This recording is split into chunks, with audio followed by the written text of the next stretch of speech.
quick housekeeping rules. The event is being live streamed on Twitter, Facebook, LinkedIn, and I can already see a lot of audience being engaged at those platforms as well.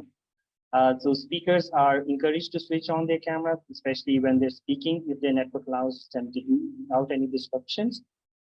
Yes, the summit will be recorded and the video will be posted online. So you're welcome to revisit the discussion later, and yes, feel free to share it within your networks as well.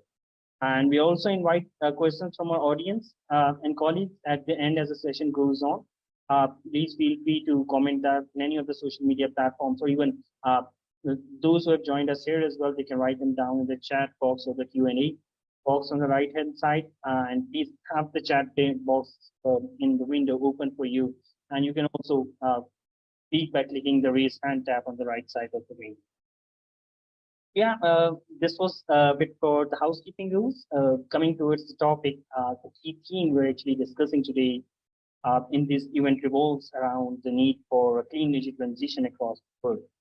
So to address this, we will have the discussion in two different sessions. One would be actually the theme one would be, the panel one would be global energy transitions, looking ahead to COP28. And the second one would be mobilizing green finance for clean energy transition. So I think without any further ado, before going into the further details, I would request Dr. Waqar Ahmed, the Joint Executive Director at STPI for Waqar is also working as a member of Reforms and Resource Mobilization Commission, member Board of Directors at Khyber Pakhtunkhwa Board of Investment and Trust, and member of various committees and advisory boards in different sectors, including academia, CSOs, and development partners. So with this, over to you, Doctor. Thank you, Ubaid, and it's an honor to welcome all our esteemed panelists here. Good afternoon, everyone.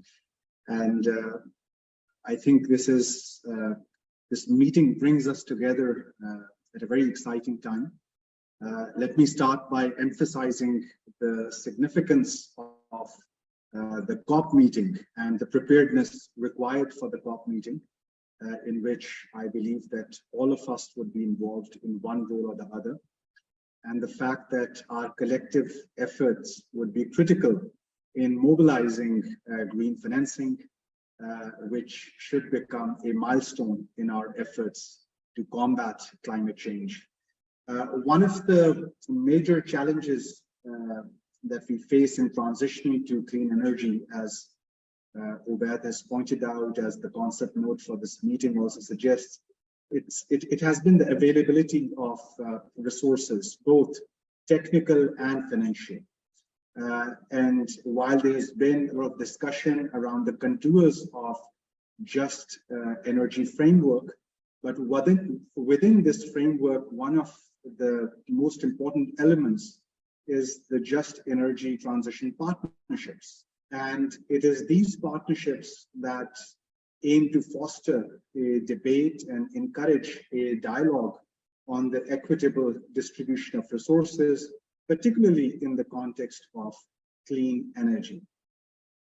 And I believe, as the UN Secretary General recently said, that by focusing on the principles of Agenda 2030, including social justice and fairness, we can certainly ensure the transition to clean energy benefits for all nations, leaving no one behind. So this element within the Agenda 2030, and it's embedding it in our partnerships around energy, is extremely important. Now, another area where these partnerships are important is to facilitate the flow of finances, not just from global north to global south, but also mobilizing resources within the global south as well. And it is essential to share the knowledge in both in global north as well as in global south on how to mobilize such resources, how to direct such finances towards the most needed parts of the world, and to remove any significant barriers in accessing funds for clean energy initiatives. And as I said, it's financial resources is one part of it. The bigger part is the sharing and diffusion of technical knowledge that has to be given to parts of the world that most require it. There's also an element of pooling our resources. So there's a lot of work that countries, organizations and individuals are doing on this subject, and I'm sure many of you will provide us the knowledge today and cite examples. But we remain of the view that pooling of our resources remains suboptimal. And this is an area where we need to work together going forward. In the last COP, we did see that elements of climate justice, particularly those elements which need to be stressed in the aftermath of disasters and countries which are meeting disasters on a recurrent basis. These were really key concerns which were raised by some countries. And we do understand that within the overall climate justice framework, it is important to highlight how equal access to clean energy solutions can empower the most affected communities. Some of us, I see many of our friends over here, we have worked in the past on the framework around SE for all. And we do remember that the key lesson over there was that how can we collectively shape the equitable benefits from SE for all, so that everyone sees their stake and their return to investments as well. With this, I really thank our esteemed panelists for today, our audience, our partners, Agora, for partnering with us, bringing all of us together. And I look forward to being educated. Thank you, and back to you, Dave. Yes, thank you so much, Dr. Waqar. I think very pertinent points have been highlighted. So I think just increasing the debate on some of the few of the very important points that you highlighted, particularly, I think talking about the JETP, the Energy Transition Partnerships. I think that actually very relevantly linked to the issue that we're discussing about the COP as well, because I think even Lydia would agree they recently had very good consultations done around those. So yeah, JETP, even for Pakistan, when we're actually going through the phase of ADB's energy transition mechanism. So again, a lot of debate is being generated around these themes, and definitely it all links because again, COP is happening in the MENA region, so that's where the partnerships would be extremely critical. So yeah, again, talking about this, how it could also actually facilitate the flow of finance, not only perhaps for early retirement of these fossil fuel based, but also to foster the finance going towards the renewable energy sector as well. Yeah, I think just adding a couple of points as we move towards the discussion that, I think we all agree that at the beginning of 2023, both developed as well as developing countries, they actually found themselves in a poly crisis driven by geopolitical turmoil. There was some development delays due to COVID-19. There have been some constantly increasing impacts of climate-induced disasters and some of the underlying structural weaknesses resulting from the economic shocks as well. So, the convergence of these events has actually derailed many countries from their sustainability pathways. So, while again talking about while the impacts are actually felt in most of the regions, the low-income countries, despite having low carbon footprints, are very disproportionately impacted. So it has actually disrupted the energy, food, and finance system that sets these new stresses and shocks that are pushing further countries towards poverty. However, again, despite the global efforts in this field, there are still gaps that actually require global attention. Definitely energy transition comes with challenges as well as opportunities, such as the deployment of clean energy technologies we're talking about. So very holistic and coordinated approach is therefore required to address these challenges and do sort of an in-depth assessment of where the world stands on climate action and support, identifying the gaps and again working together to agree on the solution path. So just linking it this, when we talk about this, very key component that actually comes in mind and also links to Dr. Waqar's climate justice point is the global commitment, especially the negotiations and stance taken by different countries to support climate actions, particularly at the conference of party. And yes, when we talk about the COP, we have Lydia from Agora, and Lydia will be coming to you for your opening remarks, and you can also setting up a scene of what you would actually like from this workshop. So I think just to give a very brief introduction, Lydia is currently working as the project lead, INET project lead at Agora and Agavente, and she's leading the cooperation and development of international network of energy transition from INET. So with this, yeah, over to you. Thank you, Bay, for this kind introduction, and it is my pleasure indeed to give an opening remarks here at the summit. So, ladies and gentlemen, and distinguished guests, good morning, afternoon, evening. I know you come from all over the globe. My name is Lydia Voitel, and on behalf of the network, the International Network of Energy Transition Think Tanks, or INET, it is my great pleasure to welcome you all to this virtual Global Clean Energy Summit.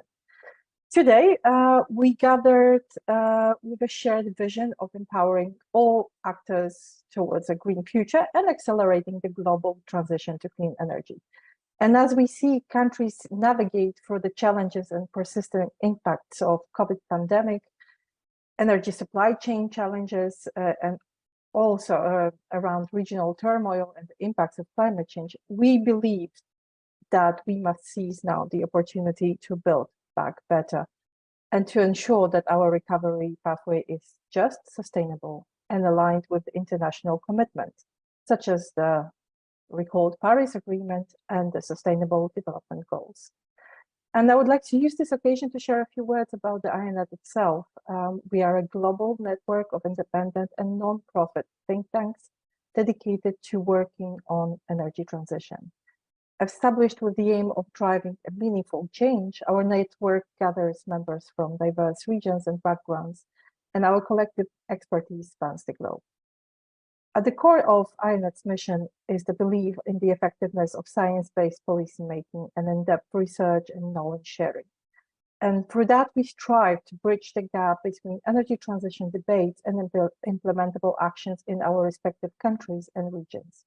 We provide a trusted dialogue space where stakeholders can share their questions, form strategic positions, and contribute to the network's robust analysis. That said, I would like to thank the Sustainable Development Policy Institute, SDPI, in collaboration with ENERTRAX, Alumni Network, and Agora and Agavente for the opportunity to be the part of this dialogue space.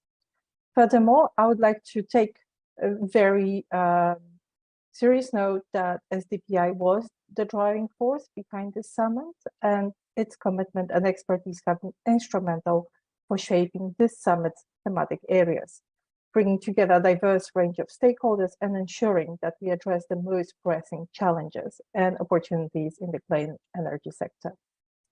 Additional recognition goes to the ENERTRAX Alumni Network, whose members have been crucial in making this summit a reality. The Alumni Network is a platform composed of a multitude of talented individuals who have successfully completed one or more of ENERTRAX training programs offered by Agora and Agavente. Some of them are or were working with INET members, and it is always a big pleasure to see them in action. These professionals linked to the network quite literally represent the transformative power of knowledge and collaboration, working to drive positive change across the globe. Their commitment to sustainable development, expertise in energy transition, and diverse economic and regional backgrounds make them invaluable contributors to our panel discussions today. I have also the pleasure, and I'll follow up on what Ubaid said, of outlining the themes of today's summit. And also, as mentioned, it will look into two key thematic areas of discussion. The first panel will focus on the pathway to COP28 Climate Energy Summit. By now, we know that the urgency of reaching climate protection goals is critical for and that decarbonization plays a major role in achieving them. So, but at the same time, we have seen COP27 coming up short for commitments on fossil fuels phase out. So this is why today the panelists will share their perspectives on opportunities for stronger signals for renewable energy uptake at COP28. We'll also discuss what role COP should play regarding global energy transition. The second panel will go into the topic of financing energy transition. The panelists will explore challenges and opportunities in developing countries to mobilize green finance, as well as provide insight into the role of financial institutions to support the global transition to clean energy. In conclusion, I would like to express my gratitude to the Sustainable Development Policy Institute, the ENERTRAX Alumni Network, and all the distinguished panelists and speakers for their invaluable contributions to this summit. Your leadership, commitment, and knowledge about sustainable future inspire us all. And now, without further ado, I would like to invite us all to seize the opportunity to learn from another, share ideas, and foster collaboration. I invite each of you to actively engage with the panelists throughout the summit. Let us harness the collective knowledge and experiences presented in this virtual gathering and guide us through all the questions and doubts and hopes we may have for the future where cleaner energy plays a central role in empowering nations worldwide. Thank you very much. Yes, thank you so much, Lydia, for such kind words. Exactly. Just starting from your first point, the idea is to empower all the holders in the whole world to further the debate that we actually have to address all these challenges by fostering the shift toward energy to across the whole world. So I think this somewhat sets the scene when we actually good steed for the keynote address by Dr. Uday. Dr. Uday is currently working as the Deputy Director of Knowledge Policy and Finance Center at International Renewable Energy Agency, IRENA, and she has an extensive background and experience for 30 years in energy and climate change with a particular focus on access to renewable energy efficiency. So again, thank you so much, Dr. Uday, for joining us today and agreeing to give us the keynote address in the summit. So yeah, over to you. You can, if I can request the MIS team, so to allow her to share this. Yeah, Dr. Uday, you can. Hi, and good afternoon. I'm really pleased to be with you. I'll just start sharing my screen. So hopefully with my keynote presentation, I will actually be able to set the scene a little bit for your subsequent discussions. Let me just, can you see this presentation? Yes. Just double checking. Great. Because I want to talk to you about our recent report, the World Energy Transitions Outlook, which we published exactly 3 weeks ago. And it actually sets out where we are on the journey to 1.5 degrees C in terms of, you know, what we need to do, speeding things up as we approach, as we have discussions at the COP, but also we have quite a lot of focus on financing and where some of the gaps are. So I sort of raced through, I mean, this is an almost 200-page report, so I just picked a few particularly relevant things. But I want to start with something positive, which sometimes, you know, we sort of get a bit into the doom and gloom on climate change, and not surprisingly. But on the positive side, we are still making a lot of progress on the deployment of renewable power. And that's great that even with the problems we had during the COVID crisis, the deployment of fossil fuels has sort of been static the last couple of years, and the deployment of new renewables has risen substantially. So that's great news. Of course, I'm going to say we need much more and everything, but at least we're making progress there. Also, in terms of the financing for all sorts of energy transition technologies, that includes not just renewables, but energy efficiency, electrified transport, etc. We have reached new heights, something like 1.5 trillion. We've managed to track down, data is always difficult, but it seems that there is a lot of investment going into energy transition technologies now, and it's growing year by year, so that's great.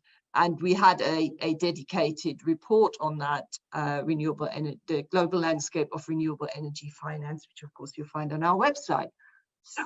So that's my good news. However, what we've done in the transition outlook is actually done a bit of tracking across a whole set of indicators. And I mean, don't worry too much about the details. I know this is a very busy slide, but we've looked at, okay, what do we have to do to get to 1.5C? You know, anything from more renewables in the power sector to electrification of other sectors to energy efficiency, hydrogen, and I mean, we've even included carbon capture and storage, which is obviously not something we do a lot of work on, but is clearly part of the picture. And as you can see on this, you know, in almost all of them, we're off track. There's actually nothing where we're on track in terms of where we should be now to achieve what we need to achieve by 2050. Some of them were kind of in the middle, but most of them were totally and utterly off track. And, you know, those numbers of what we need to achieve, they're phenomenal. I said we're doing quite well on renewable power capacity, but we need to treble that. And that's a big effort, and, you know, to find the solutions there to do that. I mean, the gaps are still enormous, unfortunately. One of the big issues is, though, as well, that, you know, we're still seeing an enormous amount of investment going into fossil fuels. So this is, again, we track this in our renewable finance report. Yeah, great. We are now at $500 billion US for renewables, but it's still almost twice as much going into fossil fuels. And, you know, we've heard all these great things from large multinational banks, for example, net zero, etc., but they have maintained and even increased their investment in fossil fuels. So somehow, I mean, okay, I think everyone accepts that we're not going from $1 trillion to zero within a year or two, but we need to phase out. And at the moment, does this look like a phase out? Not quite. So that there is a real problem now. And of course, and one of the things as well we've seen over the last couple of years, partially linked or significantly linked to the energy crisis and related to what's been happening with Russia and Ukraine, is because energy prices have gone up. We've seen a lot of governments effectively subsidizing fossil fuels.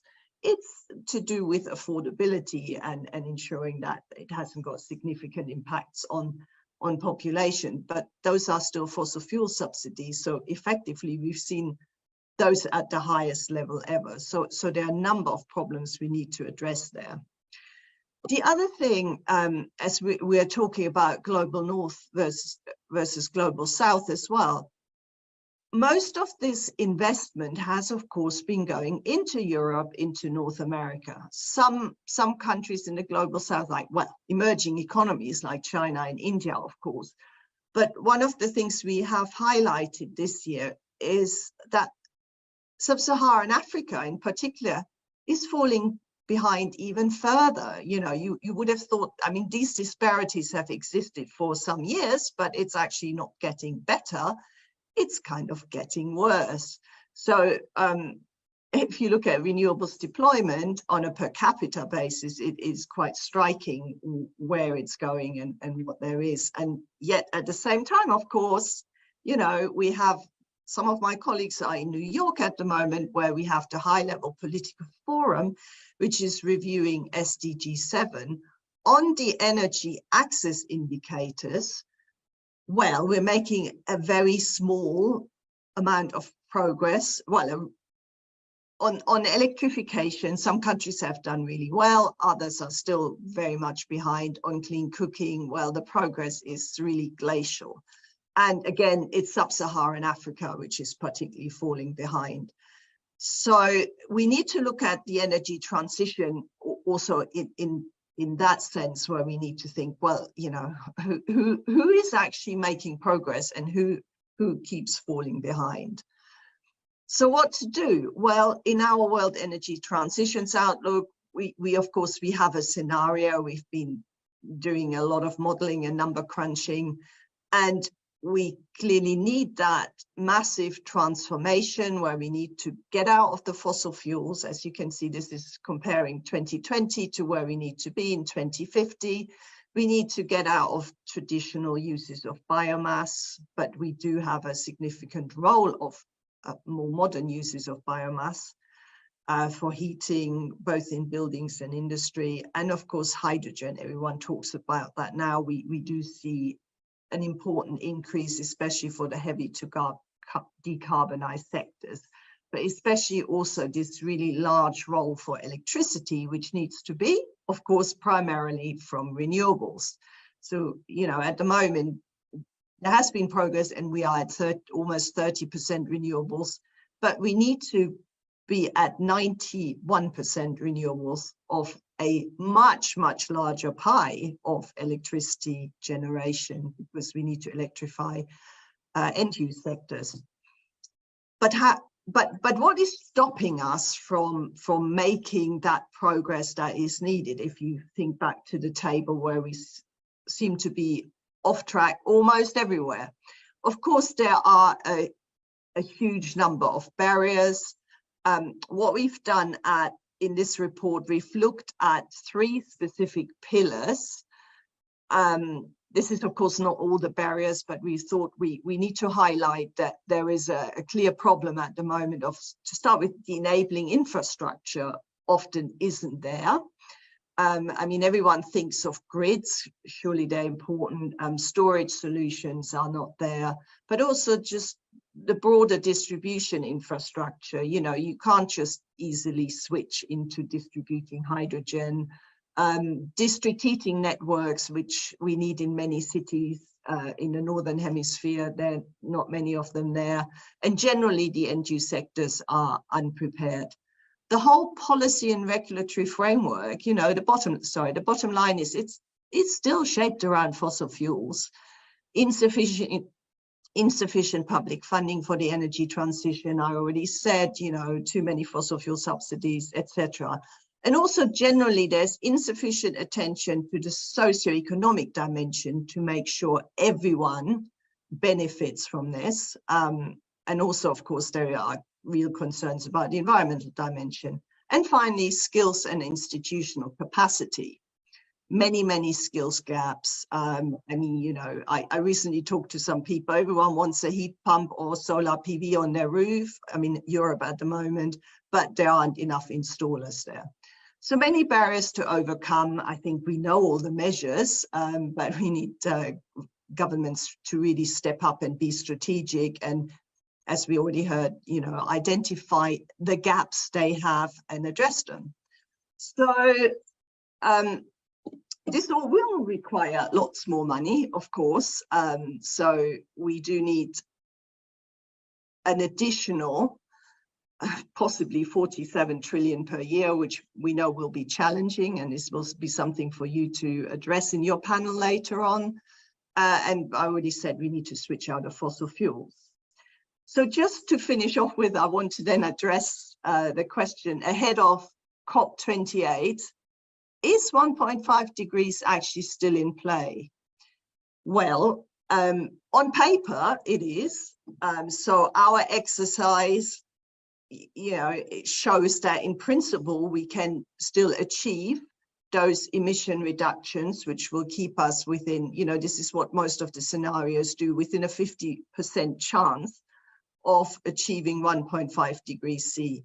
But what's built into this scenario is all sorts of things. It's not just switching to renewables here and there. It also includes, you know, consumption reductions, not just energy efficiency, but we've also looked at, you know, maybe just generally less consumption through things like reducing temperatures in buildings, both for aircon and heating, circular economy, so that we're overall producing and consuming less. And it's very challenging to make it all add up on paper, but making it all happen in the real world, that is the real challenge. And you know, the reality is, unfortunately, every year we fall further behind, and it'd be interesting how that will be addressed at the COP. I think we're just, every year we're sort of saying, oh, it's hardly possible. At one stage, I think everyone has to realize this is a phenomenal challenge. And yet at the same time, well, you know, we're in a massive global heat wave at the moment, and it still doesn't seem to focus minds. And it's getting, even I was speaking to a colleague earlier on who's got a 3-year-old child, and, you know, we were saying, my God, what is his future? It is very, very scary. So I do hope COP28 will help us get back on this pathway to achieve 1.5 degrees C. We'll, at IRENA, we'll do our best. Of course, we have many conversations with the COP presidency, and I hope to see some of you maybe at the COP in Dubai later this year. Thank you very much. Yes, thank you so much, Dr. Ote, for sharing these wonderful highlights from the report. We all really look forward to reading it as well. I think just taking some of the very few points, I mean, they were extremely relevant, and all of these were very insightful. So how we need, I mean, thank you for providing the right that perhaps we need to see energy transition from a bit different lens as well, because we still see the transition being, just like you mentioned, a bit skewed as well. I think I was just very recently going through one of the reports that actually say that despite very urgent need, I'm talking about the Pacific countries to transition towards renewable energy, the share of renewable energy consumption has remained largely stagnant. In fact, some countries such as even Fiji, which actually relied on renewables in 2010, are very heavily relying on renewables, actually consumed less energy from renewables by 2019. So yeah, challenges are actually increasing this context as well, but definitely the progress is definitely there. Thank you for highlighting the gaps, and investments are still going on. We understand into new oil and gas industries as well. And and again, last point that you actually raised about COP as well. So I think with this, I'm actually going to leave this discussion to our experts from COP here. But again, thank you so much, Dr. Ote, for extremely useful remarks. So I think this has been a wonderful discussion, and yeah, just a soft reminder to our participants as well as the panelists that if you have any questions, please feel free to put them in the chat box. And now, just in the interest of time, we will move towards our first panel discussion on global energy transition, which we had to COP28. And the panel will be moderated by Ms. Zainab Naeem. And Zainab is currently heads the Circular Economy and Ecological Unit at SDPI. So with this, yeah, over to you, Zainab. Thank you so much. Thank you so much. Thank you so much, Abed. And once again, hello, everyone. It's been a really interesting discussion around energy transition. And especially now when the world realizes that the global agenda is being shaped by climate crisis. And as Abed mentioned earlier in his discussion, that we are being faced by poly crisis. And I believe climate change is converting the poly crisis into perma crisis. So this is the time that the world needs to decide that we need to act now. And it is the time of thinking about what needs to be done. We are far beyond that. So with this, I'm going to start with the introduction of the panelists for the first session, that is Global Energy Transition, looking ahead to COP28. I'll introduce the first panelist. We have been joined by Ms. Iman Adel Sadek. She is a sustainable energy expert at the Regional Center for Renewable Energy and Energy Efficiency, that is RCREEE. And she has demonstrated experience for more than 10 years in sustainable energy, energy efficiency, climate finance, and climate change projects in the MENA region. Iman is experienced in project management with a strong technical background. She is responsible for lots of technical projects in addition to RCREEE member state support in terms of knowledge exchange management and building capacities with special focus on youth and gender. She's an electrical engineer with a Master of Business Administration and Management from Universitat Autònoma Barcelona and Environmental Management Fellowship from Technische Universitat Dresden. So welcome to the panel, Iman. Next panelist is Dr. Marlistia. She's currently working as a Program Manager Sustainable Energy Access at Institute of Essential Services Reform Indonesia. And she works on creating an enabling ecosystem for inclusive sustainable energy access for all, a manifestation of energy democracy. She holds a PhD from Taiwan Tech with a research focus on environmental management, and she likes the use of storytelling in research giving backgrounds and meanings to present hard evidence. Welcome to the panel. Then we have Mr. Pablo Lopez. He is a climate policy advisor with well over a decade of experience in developing and implementing decarbonization strategies. He has international expertise in greenhouse gas mitigation across sectors, including energy transport, industry waste, and agriculture, with emphasis on cost-effective and innovative low-carbon technologies and climate finance. He is a chemical engineer from the National University of Mexico and has an MSc in energy science from the University of Utrecht, Netherlands. He's currently based in Solomon Islands. Welcome to the panel. Then we have Mr. Jonathan Catala. He is currently working as Renewable Energy Officer at Global Green Growth Institute, and just like our other panelist, is also representing Enertrex here. Jonathan also has a vast experience in the field of renewable energy and clean energy transition. Welcome to the panel. Last but not the least, we have Ms. Marina Azevedo. She is currently working as a senior research analyst at Wood Mackenzie. She is an environmental engineer from UFRJ with more than 5 years experience in the energy field. Her field of work includes renewable energy, technical aspects, distributed generation, demand response, and for the electric sector, energy efficiency, electricity supply, and energy transition. Whoa, we have a lot of experts with us today. So we are really glad, and we'll be, the recommendations, the discussion that we are going to have today, it's going to create a very meaningful impact, I'm pretty much sure. So again, thank you for joining us today. And before I move forward with the panel, let me just briefly set up a context regarding COP28. As the UAE government is hosting the 28th Conference of the Parties to the UNFCCC in November 2023 at Expo City, Dubai, to unite the world towards agreement on bold, practical, and ambitious solutions to the most pressing global challenges of our time. Now we see that COP28, the logo that demonstrates one world, which means leaving no one behind and integrating solutions from all sectors. So this is again challenging how we are going to bring together every sector for a collective response to the climate change agenda. So COP28 is of particular significance as it marks the conclusion of the first global stocktake, a comprehensive assessment of the progress made in achieving the goals of the Paris Agreement. And once again, this is going to be a monumental event because the loss and damage modalities will be finalized, hopefully. And we are also expecting that this time the world will come up with targets that are not too much ambitious, but targets that can be practically implemented. So with this, I'll start with the questions. I'll move towards the panel discussion. And for first question, I'll request Ms. Iman. So firstly, to understand what would be of key importance for the energy sector at COP28. So I'll request you if you can, in your perspective, what would be the key focused areas around energy during COP28, and what should we not expect from COP28? Thank you. Over to you, Iman. So first of all, I would love to thank you so much, Zainab and Ubaid, for having me here today. My gratitude, of course, extended to SDPI, to Agora, and to the Enertrack alumni group, because actually I have been one of them, and it really enhanced my experience. I joined the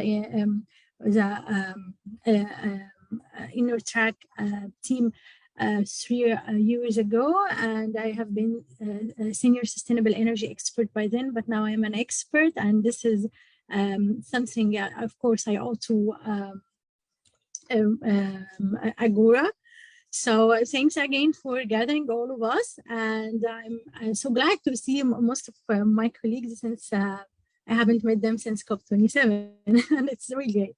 So going back, Zainab, to your question, I believe that transitioning to a net zero world is one of the focus areas that should be considered during the COP28, since it's one of the main challenges that humankind has faced in, and it calls for nothing less than a complete transformation of how we produce, consume, and move about. The energy sector is the source of around 3/4 of the greenhouse gas emissions today, and holds a key to averting the worst effect of the climate change. And going for energy from renewable resources such as the wind, the solar, and even the new technologies would dramatically reduce the carbon emissions.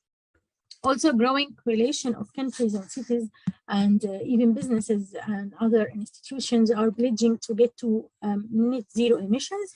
So we have around more than 70 countries now, including the biggest populators, as you can say, the United States, and they have set a net zero targets, which is, we can say, a great achievement, and covering about also 76% of the global emissions.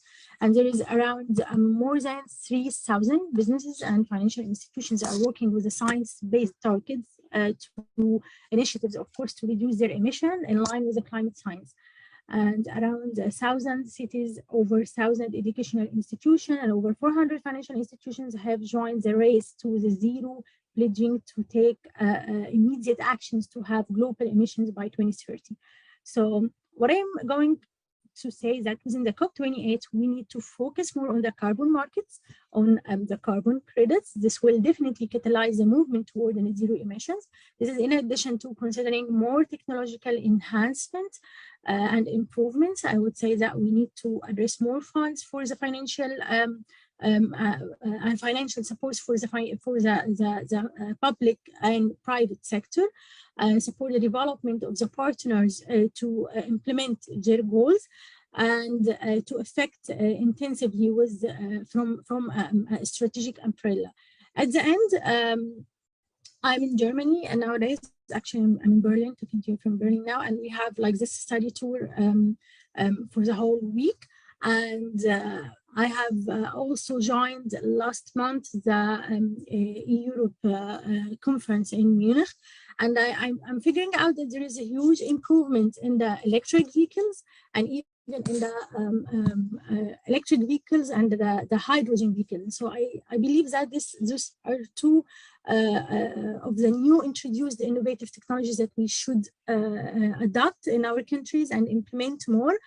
And maybe we can later on discuss further on this, but its impact will be very huge. So thanks a lot, and this was my answer for that question.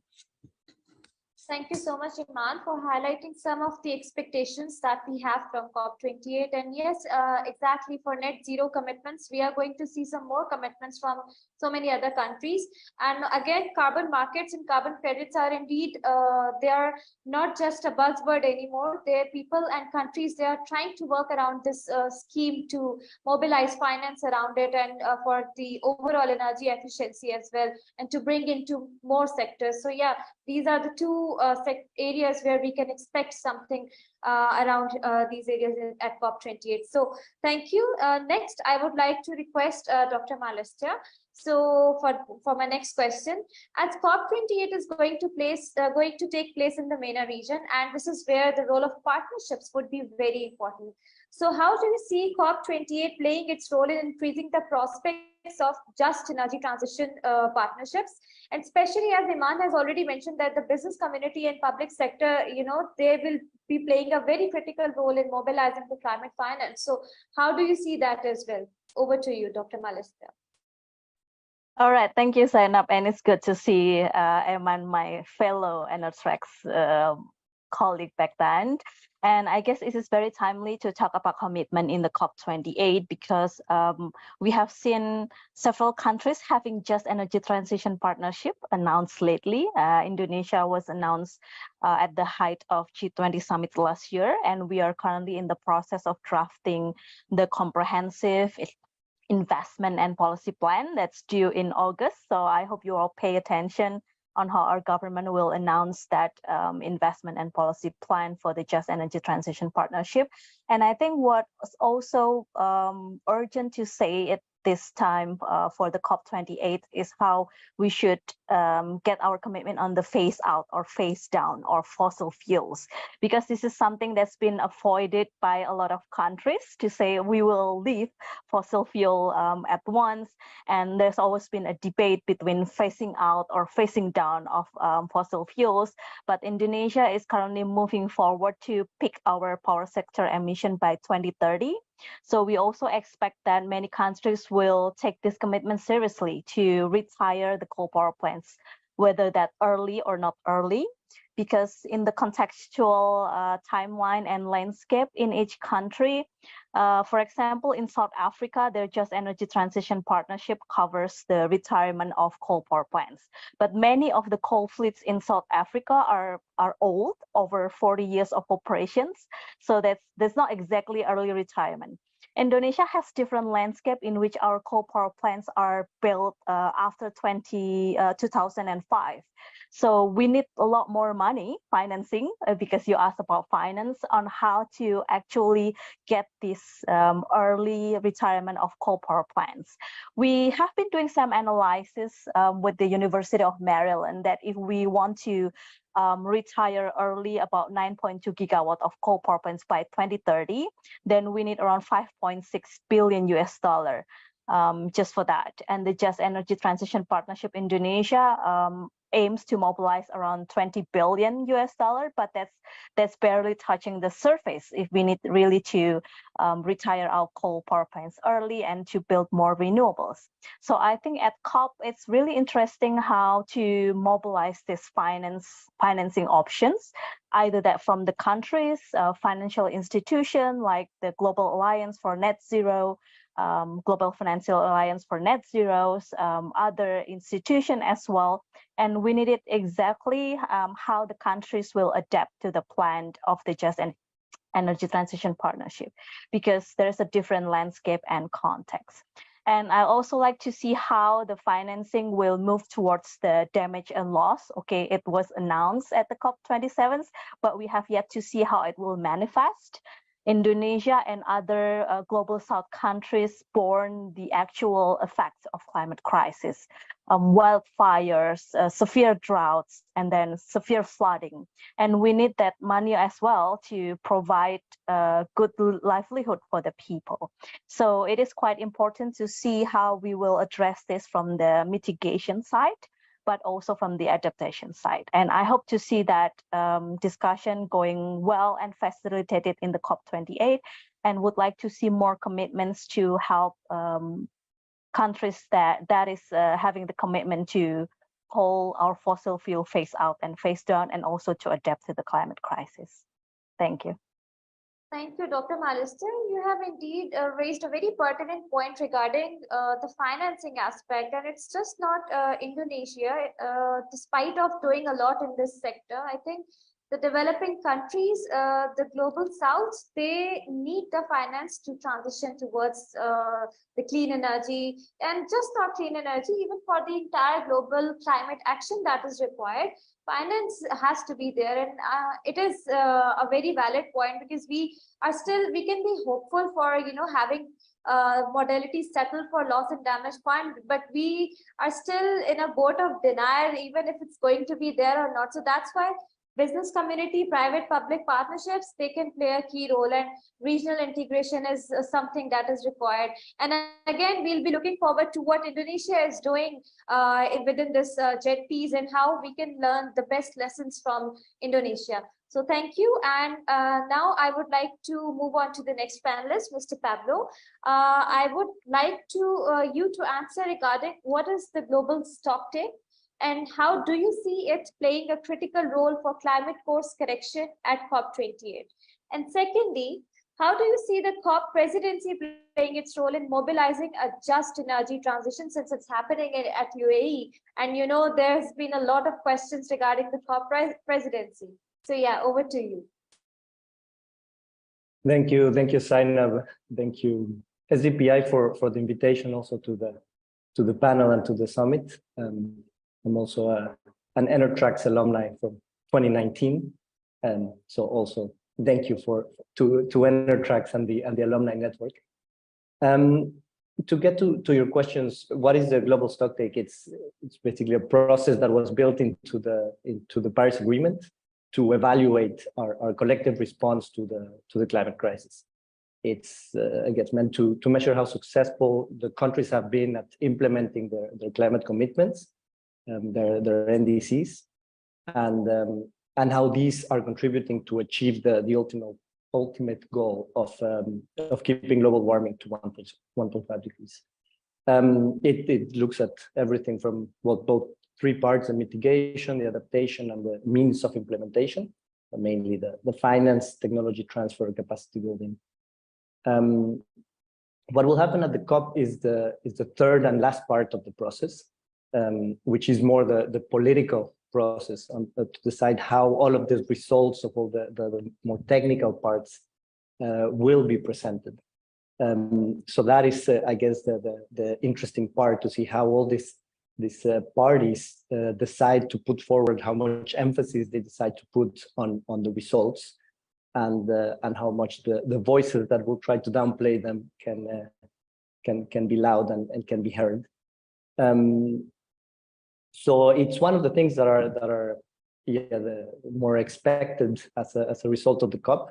So that's why it will receive a lot of attention, and I think that's why it provides a unique moment for a major course correction.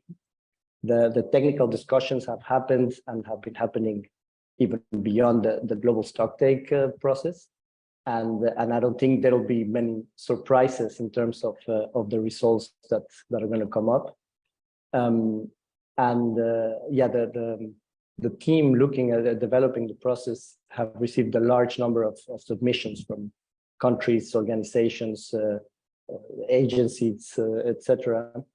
So a lot of these studies are, of course, providing very important insights on the impact that all the actions that we have taken have had in the global emissions, but also more importantly on the gap that we still have to fill to get where we really need to be. In terms of the critical role of this specific process, I think beyond the technical details that it can provide and the pathway forward that it can show us, I think, yeah, it won't really be a surprise that it will tell us we're still far from where we need to be. No, I think what Dr. Ute presented too is what a lot of the studies are telling us from the last years.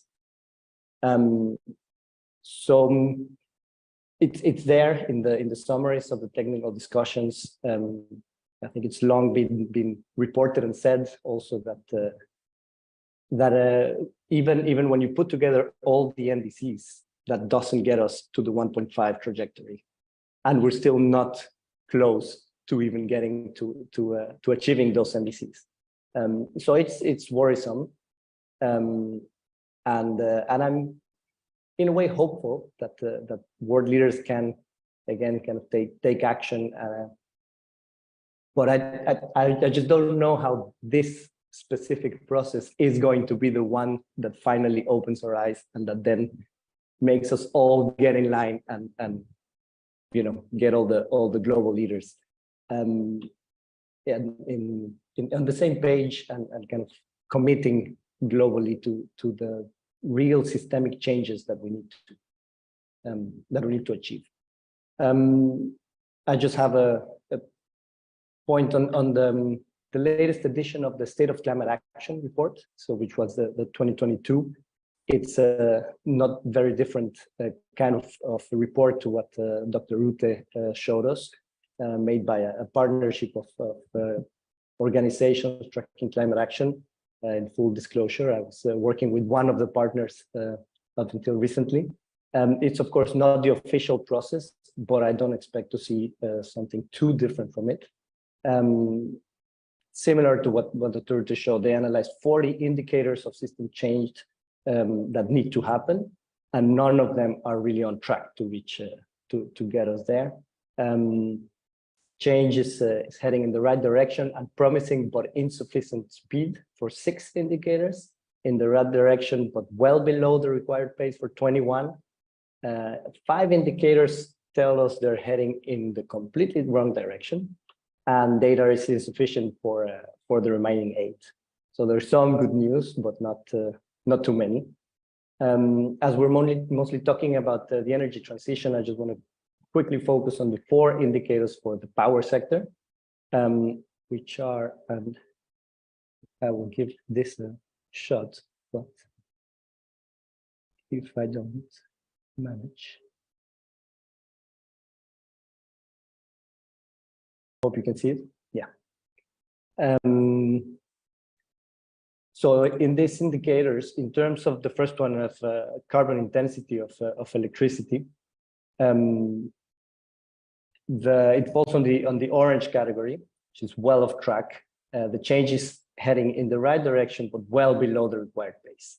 It needs to happen at a pace 5 times faster than it has so far, but it's deemed the change in the trajectory needs to be exponential, but is possible. For the share of zero carbon sources in electricity is the yellow category, so it's off track. It's at a promising pace, but insufficient, and it's deemed exponential also, but likely to happen.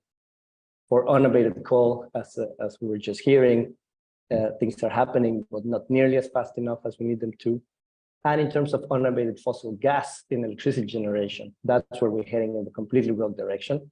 I think gas was meant to be a bridge fuel, but unfortunately we have already crossed that bridge, speaking on climate terms, and we're not close enough to really decarbonize our energy systems. To get back to your second question, sadly, I don't necessarily see a great leading role from the COP presidency. I think it was a controversial pick to begin with, and what we've seen so far, I think the idea of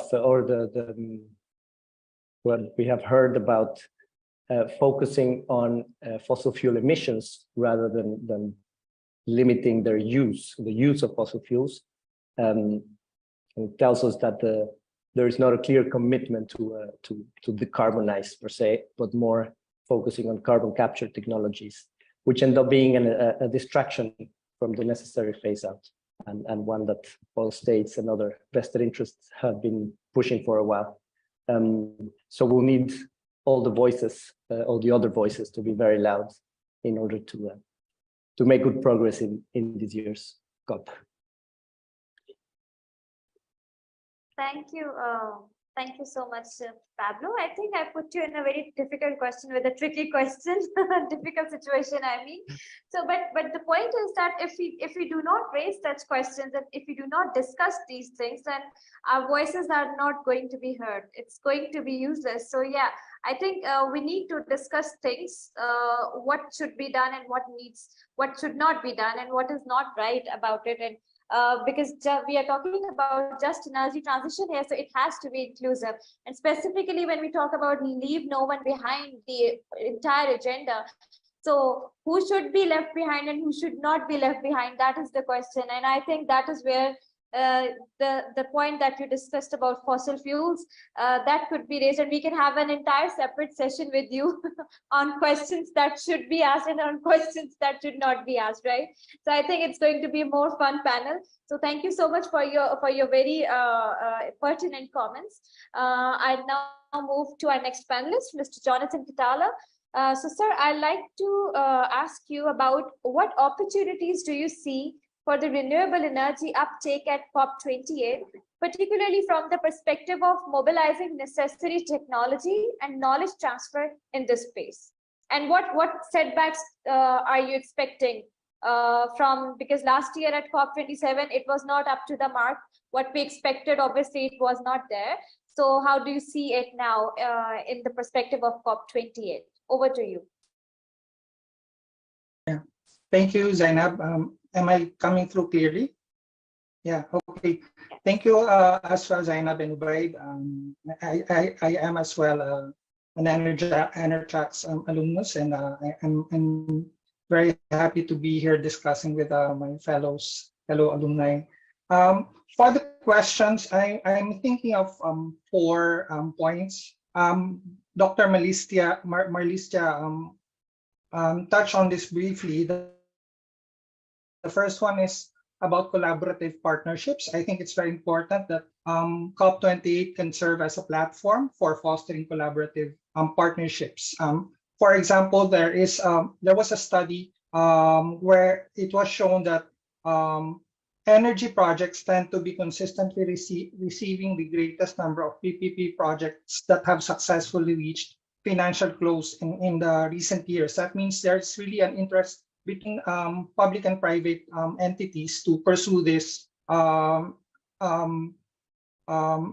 for their own interests and for the interests as well of the community. So I think public-private partnerships can be a very good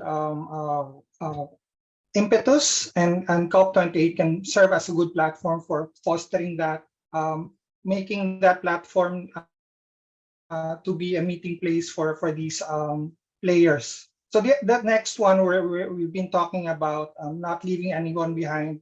In terms of technological innovations, we always think about high technology, better efficiency panels, better wind turbines. But technology doesn't have to be high technology to serve the purpose of not leaving anyone behind. So, for example, innovative technologies that are specific to the location, like, for example, in my country and Indonesia as well, for both archipelagos, a lot of the off-grid islands do not have renewable energy. A lot of them still rely on diesel generators. And so you don't really need to have high technology in order for them to be able to transition into cleaner energies. You just need to have what works right now and to deploy it efficiently and at good cost so that they can also benefit. So those types of technological innovations also have to be fostered, and COP28 and other platforms like it can also play a good role. We're all ENERTRAC's alumni here, so my third point is about knowledge transfer and capacity building. I think all of us have seen the benefit of being invited to be students, and if we can still propagate this and invite a lot more people, like, for example, I'm thinking about local government officials that are directly related to energy efficiency and energy transition. So in my country, in the Philippines, we're trying to, in terms of policy, we're trying to give power to the people, literally, meaning the local government is empowered to pursue public-private partnership projects in terms of clean energy, meaning they have leeway to pursue those types of energy projects. So something like that. So of course, we need to have capacity building of that. So ENERTRACS and other projects or programs that Agora Energy Vende are giving can have a good role in that. So COP28, again, just to go back, can also serve to spread the word in terms of those things. Lastly, this has been discussed already as well, but the financing mechanisms as well are really an opportunity for increased renewable energy uptake. So at GGGI, we're also pursuing Article 6 capacity building, meaning we're trying to, our member countries, we're trying to build up the capacity and doing pilot projects of doing Article 6 market capacity building, so that we can learn from the ground what works and what does not work in terms of carbon trading. So something like that as well. Of course, JETP, I'm also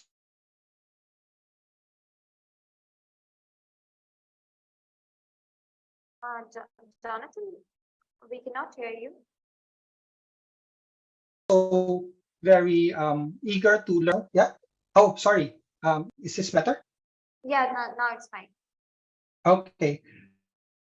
So as I was saying, JETP, we also are looking into that, the government of the Philippines being helped by ADB, and there's already an ETM mechanism that is at the full feasibility study stage. So if we can do it for a lot more global South countries, and that will be great as well. So COP28 can also facilitate discussions on innovative financing models, such as JETP and ETM of ADB, other climate funds as well. For the next question, should we expect anything more positive for COP28 that we did not see for COP27. I think we owe it to ourselves to really expect more from the parties. And I think we shouldn't just expect passively. I think like Pablo said, we should have strong voices, louder voices in our personal and professional capacities, and how we try to convince our colleagues and professional contacts to really make ourselves heard, make our voices heard in the projects that we engage in how we try to educate our family members. So I think just building that consciousness, that global view of really caring for what the energy transition means in our personal lives. Of course, I think expecting something more would also mean that we should advocate our political leaders, who are the direct representatives to COPs like this, to advocate for them to really follow through. For example, in the Philippines, what we all say is that we have a lot of good laws. For example, we have laws on energy efficiency, e-mobility. It's that the implementation and the follow through are not there. So it's also something that we need to do. If we want to expect something, then we have to do something for it to be realized.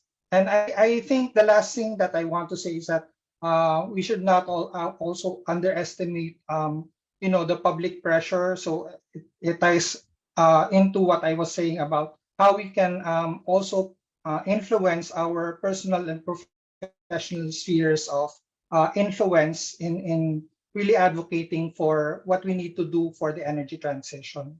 So yeah, thank you very much. Thank you so much, Jonathan. And yes, you're absolutely right regarding 3 points that you mentioned. Data reporting is crucial, whether it's the global stocktake, whether it's the NDCs, whatever it is, data reporting has to be there. And for that, capacity building is required, specifically in the global south. We know the situation is a bit better if we talk about the global north, the developed countries, but in the global south, data reporting it's a question mark, so it gets very difficult and hectic. And for that, again, financing is an issue, but lack of capacity is another thing where we can collectively work on. And at COP28, I believe there has to be something about knowledge transfer and capacity building plus the finances, because finance without these two aspects is again incomplete. So if you invest and there's lack of capacity, then what's the use of that investment? So the right sort of investments come when you combine these two aspects, and that's what I believe in. So yeah, and I hope so that we are not expecting much from COP28, but let's see, there's always a silver lining. So maybe there is something we can, come up with a different models as innovative financing model fund and energy maybe, if not the entire loss and damage fund. So thank you so much, Jonathan, for your interventions. Now I'd like to move on to the panelist, Ms. Marina. And again, a very direct question from you regarding how do you see COP28 playing its role in mobilizing climate finance? Yes, we have heard enough, but again, if you have more opinion regarding this, and also how climate finance can support low carbon development in the global south, because that is a question mark. We'll be seeing through more climate impacts in the global south region, and it affects disproportionately. So yeah, in that perspective, how do you see COP28 playing its role? Over to you. Okay, thank you so much, Zainab, and thank you also, Ubaid, for inviting me. I'm very happy to be here, especially if maybe only virtually, but it's still so good to see my fellow Enertrax colleagues as well, and INET as well. So thank you so much.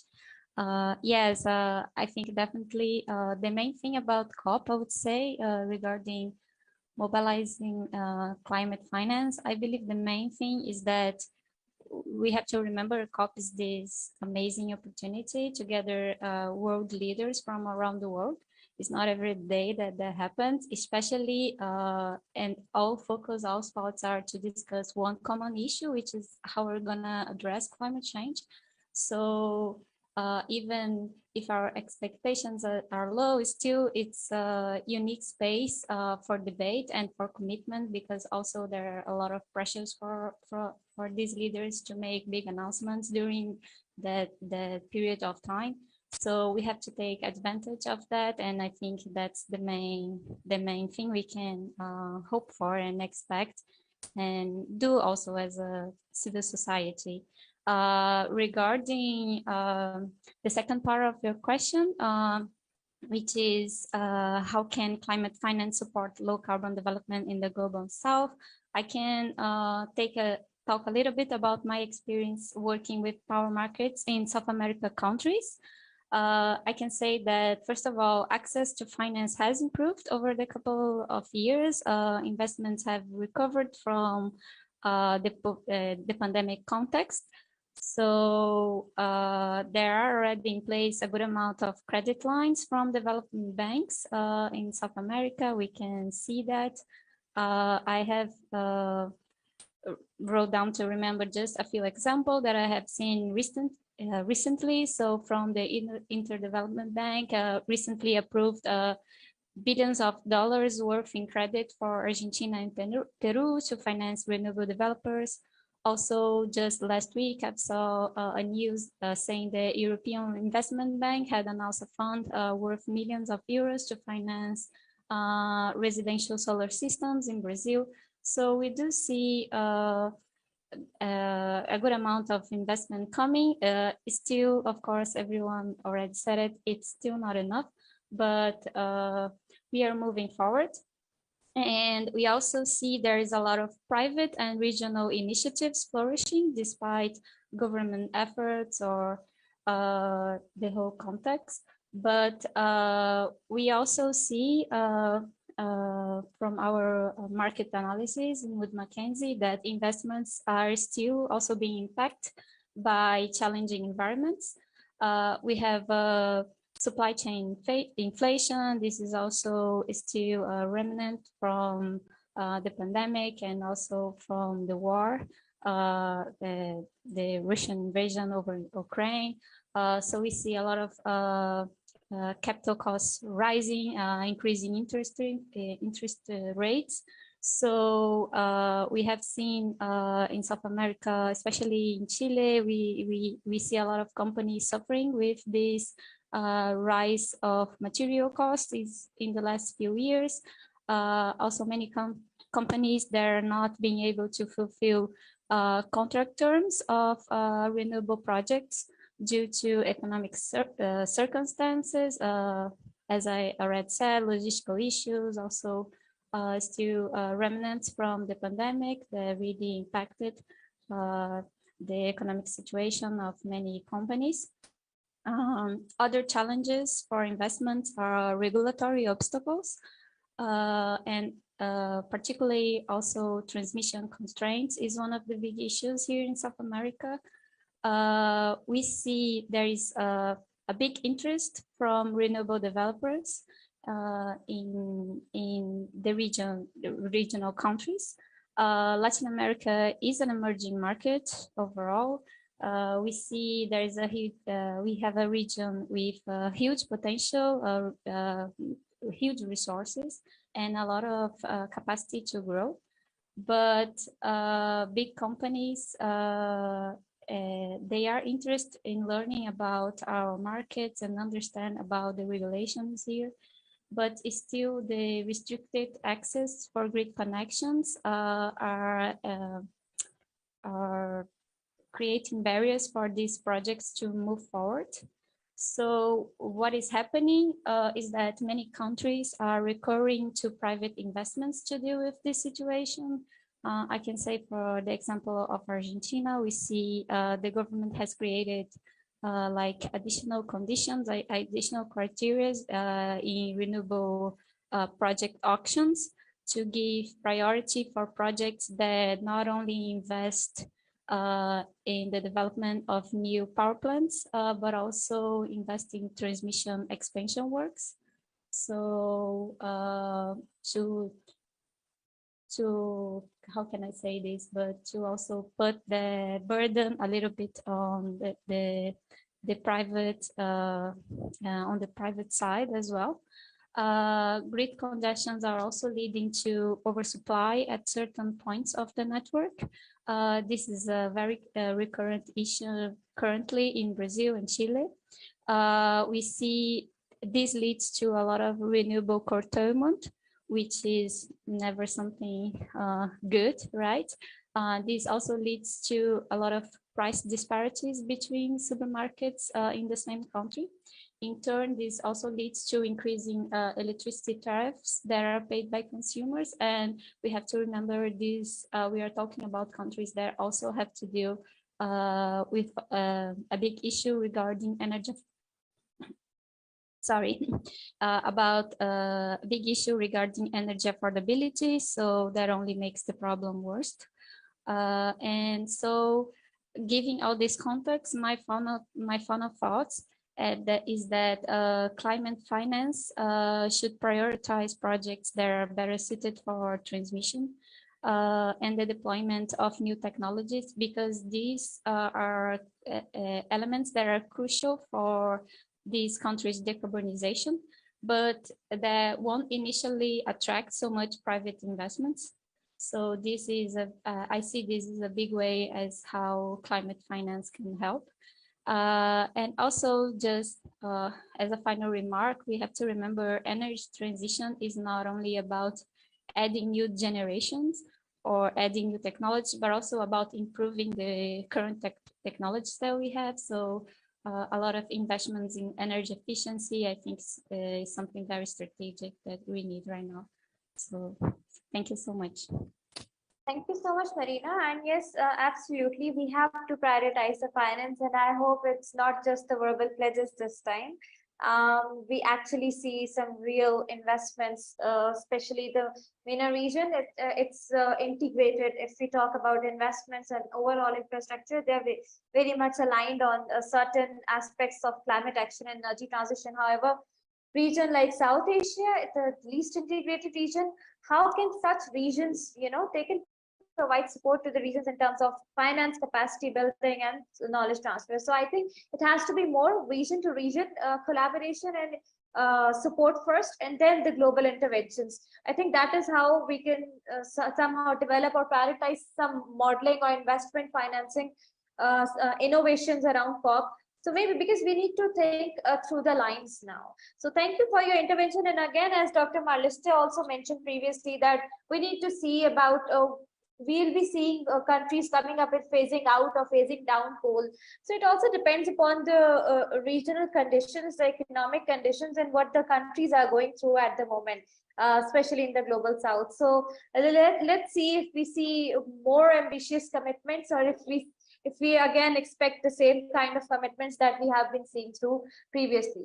But again, we have to be hopeful. So with this, I'll now request the panelists, because we are moving on to the end of the session almost. So I'll now request the panelists if they can briefly share 2 key recommendations, whether it's about COP20 and climate finance, or just energy transition or energy diplomacy, anything, what they think should be prioritized or should be done in this sector. So I'll start with Iman. If you can share 2 key pointers that we can, call as recommendations for the COP28 and for rest of the countries. Over to you. Okay, thanks a lot, Zainab. So I'll go briefly.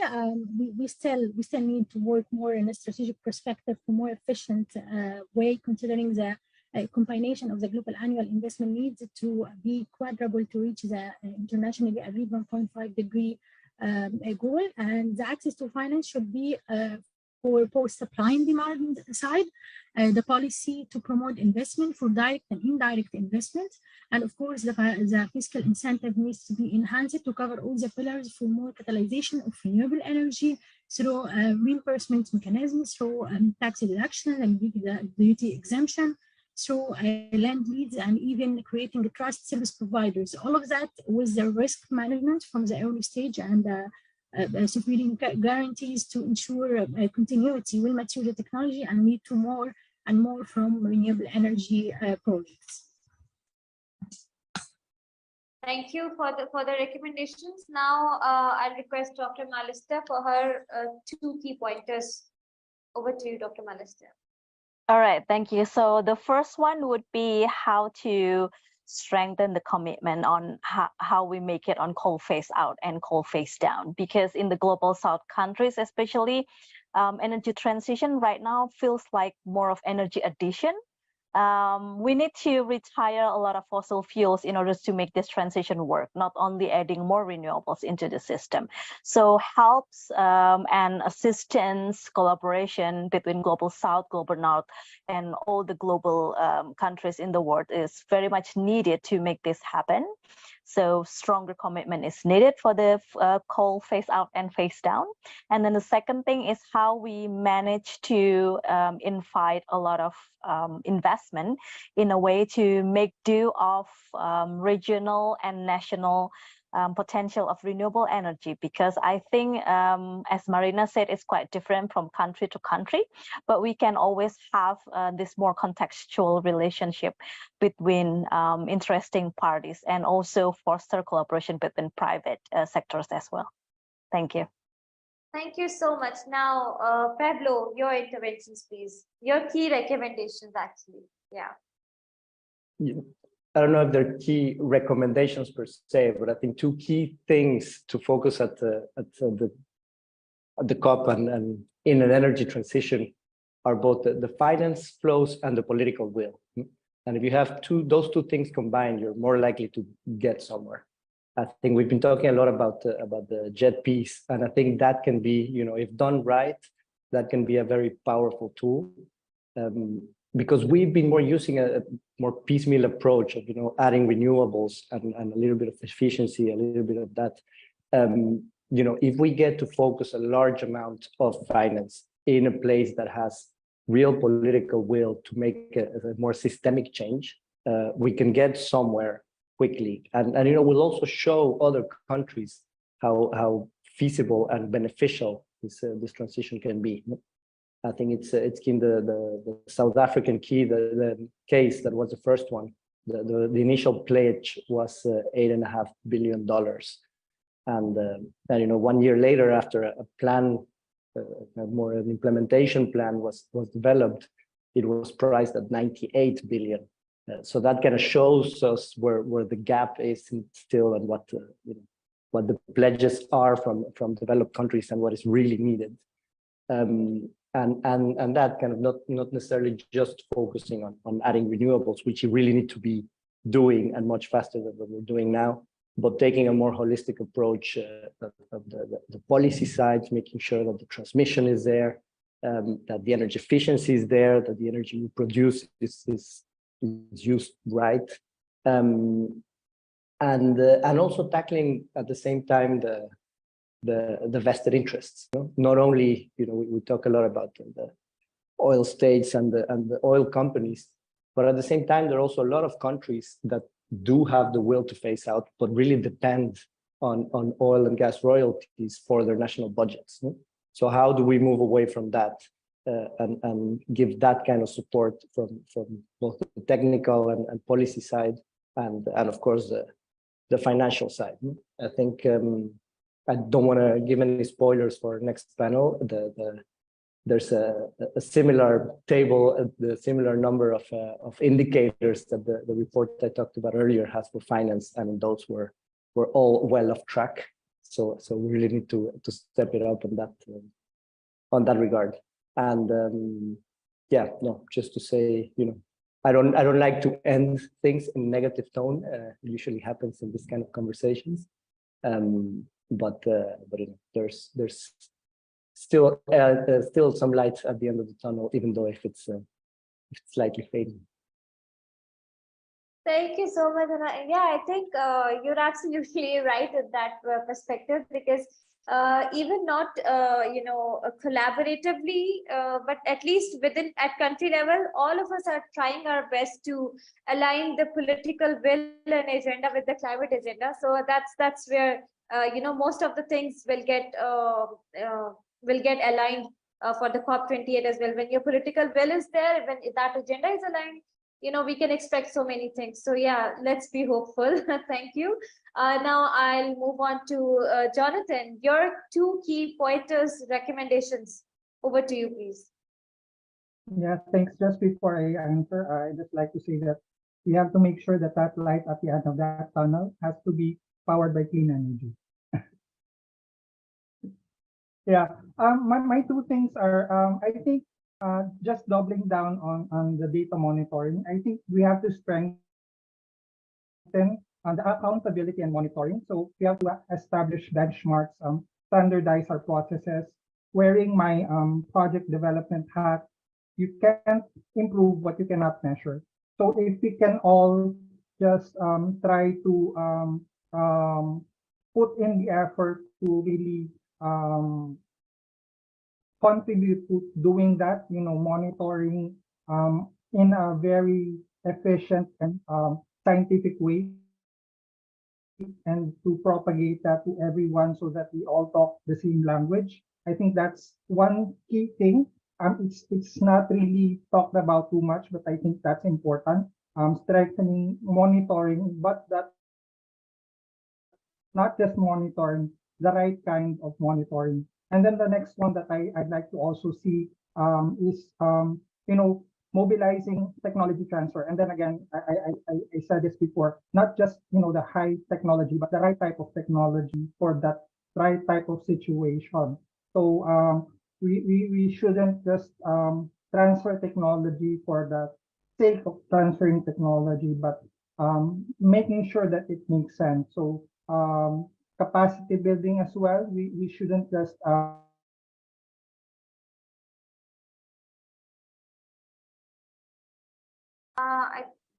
I think we have lost your voice. There's some technical glitch. Jonathan, we cannot hear you. I request conduct capacity building for its own sake, but really to tailor fit it. I'll just type it up, Zainab. Is that okay? Yeah. Thank you. Okay. Thank you so much. Now I'll request the last panelist, Marina, for her policy recommendations, please. Yes, thank you. I wouldn't call it either like my 2 final recommendations, but maybe my 2 final comments is that, first of all, I think developed economies, they need to build more a more trustworthy relationship with developing countries, and for that we need to get a stronger commitment on finance. Otherwise, we will continue this vicious cycle.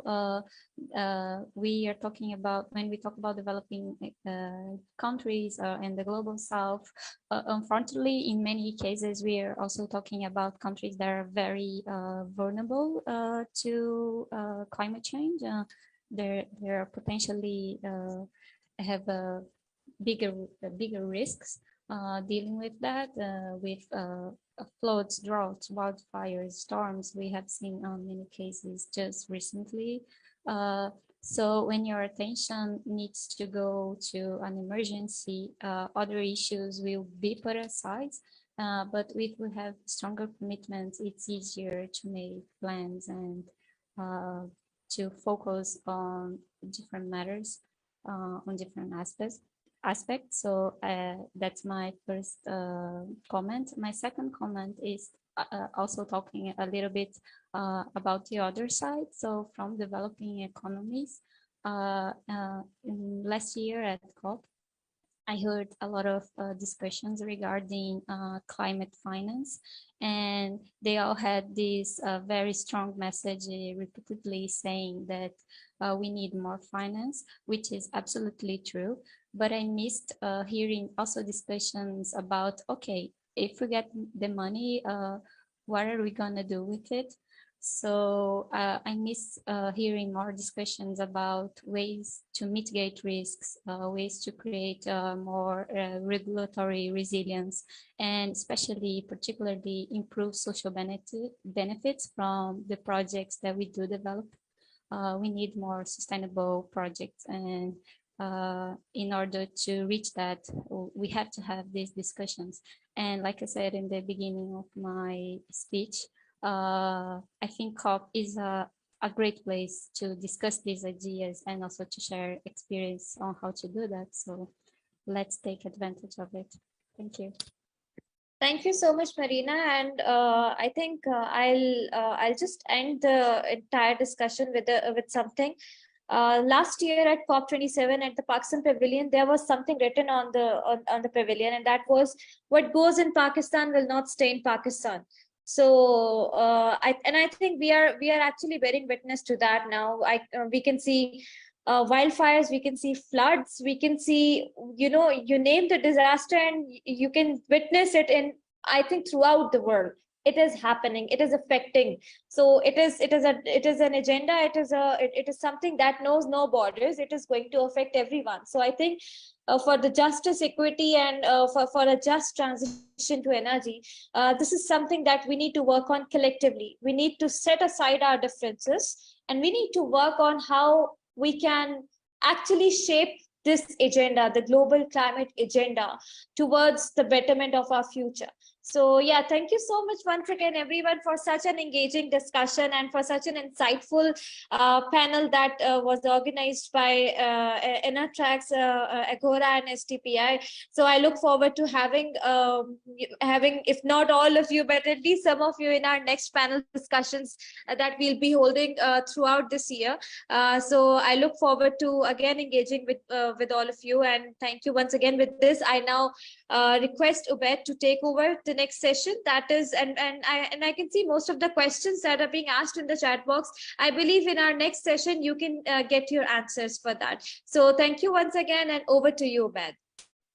Yes, thank you so much, Zainab, and thank you all the panelists. It has been again wonderful discussion. So many key points coming forward out of it. So many very strong recommendations as well. So yeah, it's exactly purpose why we exactly started this whole debate. So yeah, once again, thank you, everyone. But I think yes, exactly. I think just taking lead from what I think Zainab mentioned, and that again, a lot of discussions also.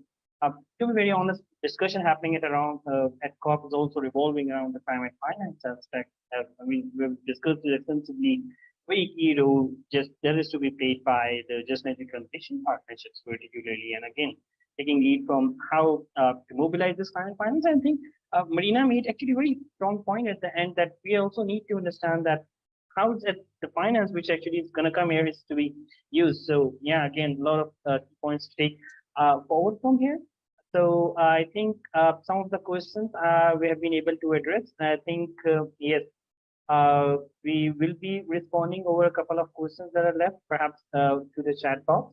But yeah, just in interest of time, let's move this discussion to the second panel, that is mobilizing green finance for clean energy transition. And this session will be moderated by Ms. Saleha Qureshi, who is currently working as the research associate at STPI. So yeah, Saleha, over to you. Thank you. Thank you, Ubaid. And I believe the first panel also sets a very strong agenda for this session on mobilizing the green financing, and the commitments of various countries to the Paris Agreement has also spurred a global acceleration in the climate finance movement, especially in the recent years, largely driven by the development of robust financial instruments, global environment, climate finance flows through a variety of the public and private sources. These funds also flows through different channels like multilateral climate finance funds, while developed countries are mobilizing their climate finance through bilateral development assistance institutions, climate finance, and initiatives by many developing countries to receive the climate finance. Anyhow, I believe that we will be discussing this in much more detail from our esteemed panelists. And so I should come towards the panel. We have been joined by our first panelist, Mr. Mahmoud Abulanga. Mr. Mahmoud Abulanga is currently working as a Solution Fellows, Center for Climate and Energy Solutions, C2ES. His work includes research and analysis for energy technologies, climate policies. He's also engaged business representations on decarbonization strategies. Over the last few years, he has been focusing on identifying, developing, and advancing policy priorities for decarbonizing hard-to-abate sectors through different channels. And he's also been working on the frameworks of the emerging carbon management sectors. Thank you for joining us. Our next panelist is Ms. Layabo Olnarele. She is an energy economist and a senior research fellow at the Nigerian Institute of Social and Economic Research, a premier think tank that works on the technical working groups, and they also prepared the 2021 and 2025 medium-term Nigerian development plans. She also worked as a lead country contributor for the Renewables 2021 Global Status Report. She's also published reputable journals relevant to her expertise in energy economics, energy policy, and climate change, macroeconomics, development economics, and econometric modeling. Thank you for joining us. Our third panelist is Ms. Akernstern. She has conducted research on renewable energy economics and policies, system integration of renewables, and machine learning applications in the energy sector. She is currently working with the Energy Research Institute of Chulalongkorn University on clean, affordable, and secure energy for Southeast Asia project. As a project researcher, she supports mainly activities of long-term energy scenarios, conduct de-risking studies on unlock barriers for solar rooftop investment, and that could help the Thailand achieve its carbon neutrality target.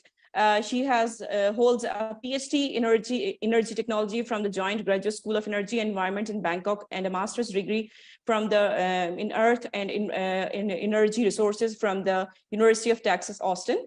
Thank you for joining us. Our fourth panelist is Ms. Kajol. She is currently working as a manager at World Resource Institute, India. Kajol is working in ensuring the enhancement of clean energy and decarbonization of industries and towards successful progress for the energy transition in India. She's also working on exploring new technologies for utility level transition, such as green hydrogen, carbon capture, use and storage, offshore wind storage potential, solar PV technologies, and also she's working in-depth knowledge for various industry segments and expertise in specific energy consumption analysis, benchmarking, and optimization. Thanks for being with us, Ma'am Kajol. Our next panelist is Ms. Juliana. She's from GIZ. However, she has sent us a recording message and she won't be able to join us. So we would be playing her recording at the end of the panel discussion. Thank you very much for joining us today. And before I we delve into the panel discussion, I will get into some agenda setting highlights of the potential of the green financing. As we all have knew that it provides a promising solution for advancing renewable energy projects, infrastructure development, and energy efficiency measures. And these initiatives are crucial for accelerating the transition towards the cleaner alternatives. And to effectively allocate these funds, it is imperative to establish favorable policies, regulatory frameworks, encouragement from the investments, clean energy, and tax incentives. There is a need to better collaboration between the international and local organizations and local investors to mobilize the pursuit of green financing future. So I would like to move towards my first panelist, Mr. Mahmoud Abulanga. He's with us. Yes. Okay.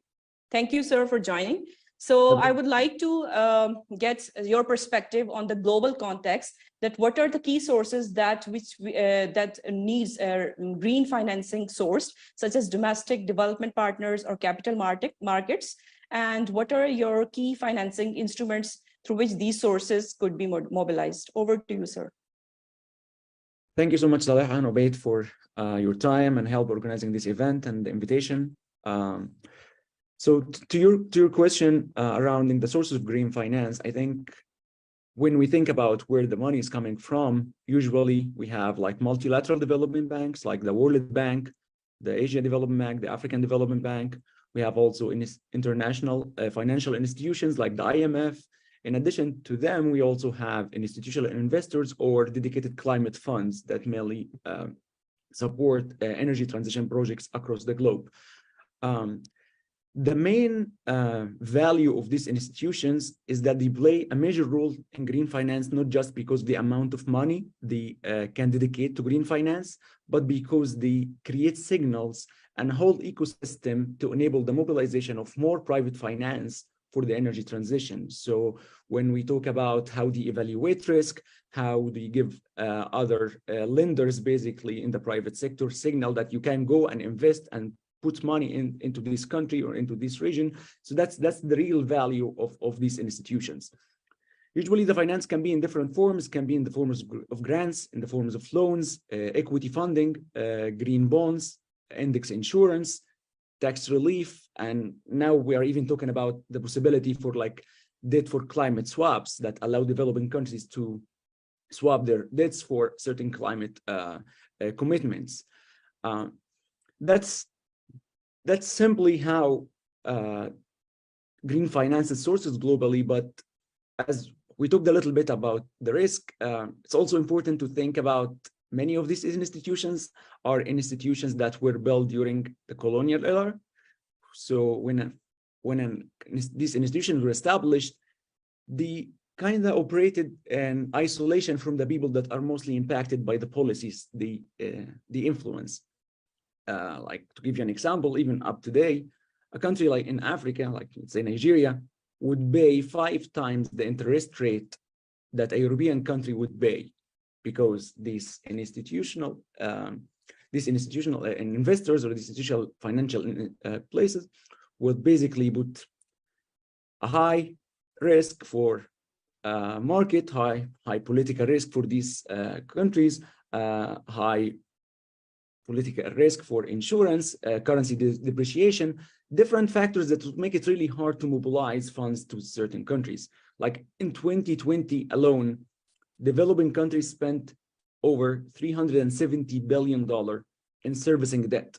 So we are not talking about them paying their debts. That's only the service to the debt. So imagine if that money was dedicated to energy transition and clean energy instead. I think other speakers in the previous panel talked about that the need to increase the fund. I think the IEA estimated that we will need $4 trillion per year by 2030 to be on track to meet our net zero target by mid-century. We are talking about a level of transformation that we have never seen before. This is basically bigger than the industrial revolution and faster than the technological revolution. And we have 7 years to be able to do that, to be on track. So with that, I will stop here and happy to listen into the rest of the conversation. Thank you, Mahmoud, for your interventions, and rightly pointed out that there is, when we are talking about the global commitments and net zero targets, there is a need of continuous and sustained financing that could be mobilized through smooth channels, and it is really like need of the hour, and it required funding from the developing world to the developed world to the developing world, because there is an economic situation and all the economic meltdown. With this, I would like to move on to Ms. Laibo. Ma'am, what are your key interventions on the opportunities and challenges that currently exist in the developing and underdeveloping countries to mobilize the green financing? And how do you see that role of DFIs and MDBs in the whole landscape? Over to you, ma'am. Okay, yeah, so good afternoon, everyone. Good morning, good evening, depending on where you are listening from. So I'm glad to be part of this conversation this afternoon, and I want to thank the organizers, the SDPI and Agora, for this joint collaboration. I am very excited to be part of this. So basically, I would like to narrow down what you asked me based on giving insight from Sub-Saharan Africa, where we are in terms of the opportunities and the challenges that abound in terms of green climate change financing. So I will start with this short quote that was given by the International Energy Agency. It states that there is no shortage of money worldwide, but the problem is finding its way to where it is most needed. And as such, government needs to give international public finance institutions a strong strategic mandate to finance clean energy transition in developing countries. So the key thing here is that funds abound, but then because of lack of mandates, lack of strong strategic mandates, developing countries are actually finding it difficult to mobilize financing towards mobilizing resources towards their clean energy transition project. So for us in Sub-Saharan Africa, like I said, that I would like to give insight from the Sub-Saharan perspective.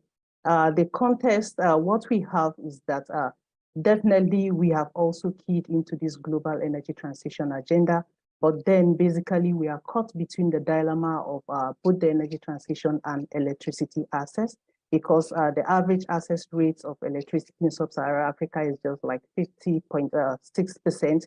What it implies is that for the entire population of the Sub-Saharan Africa, only about 50.6% of the entire population have access to electricity, and by implication, almost half of the population lack energy access.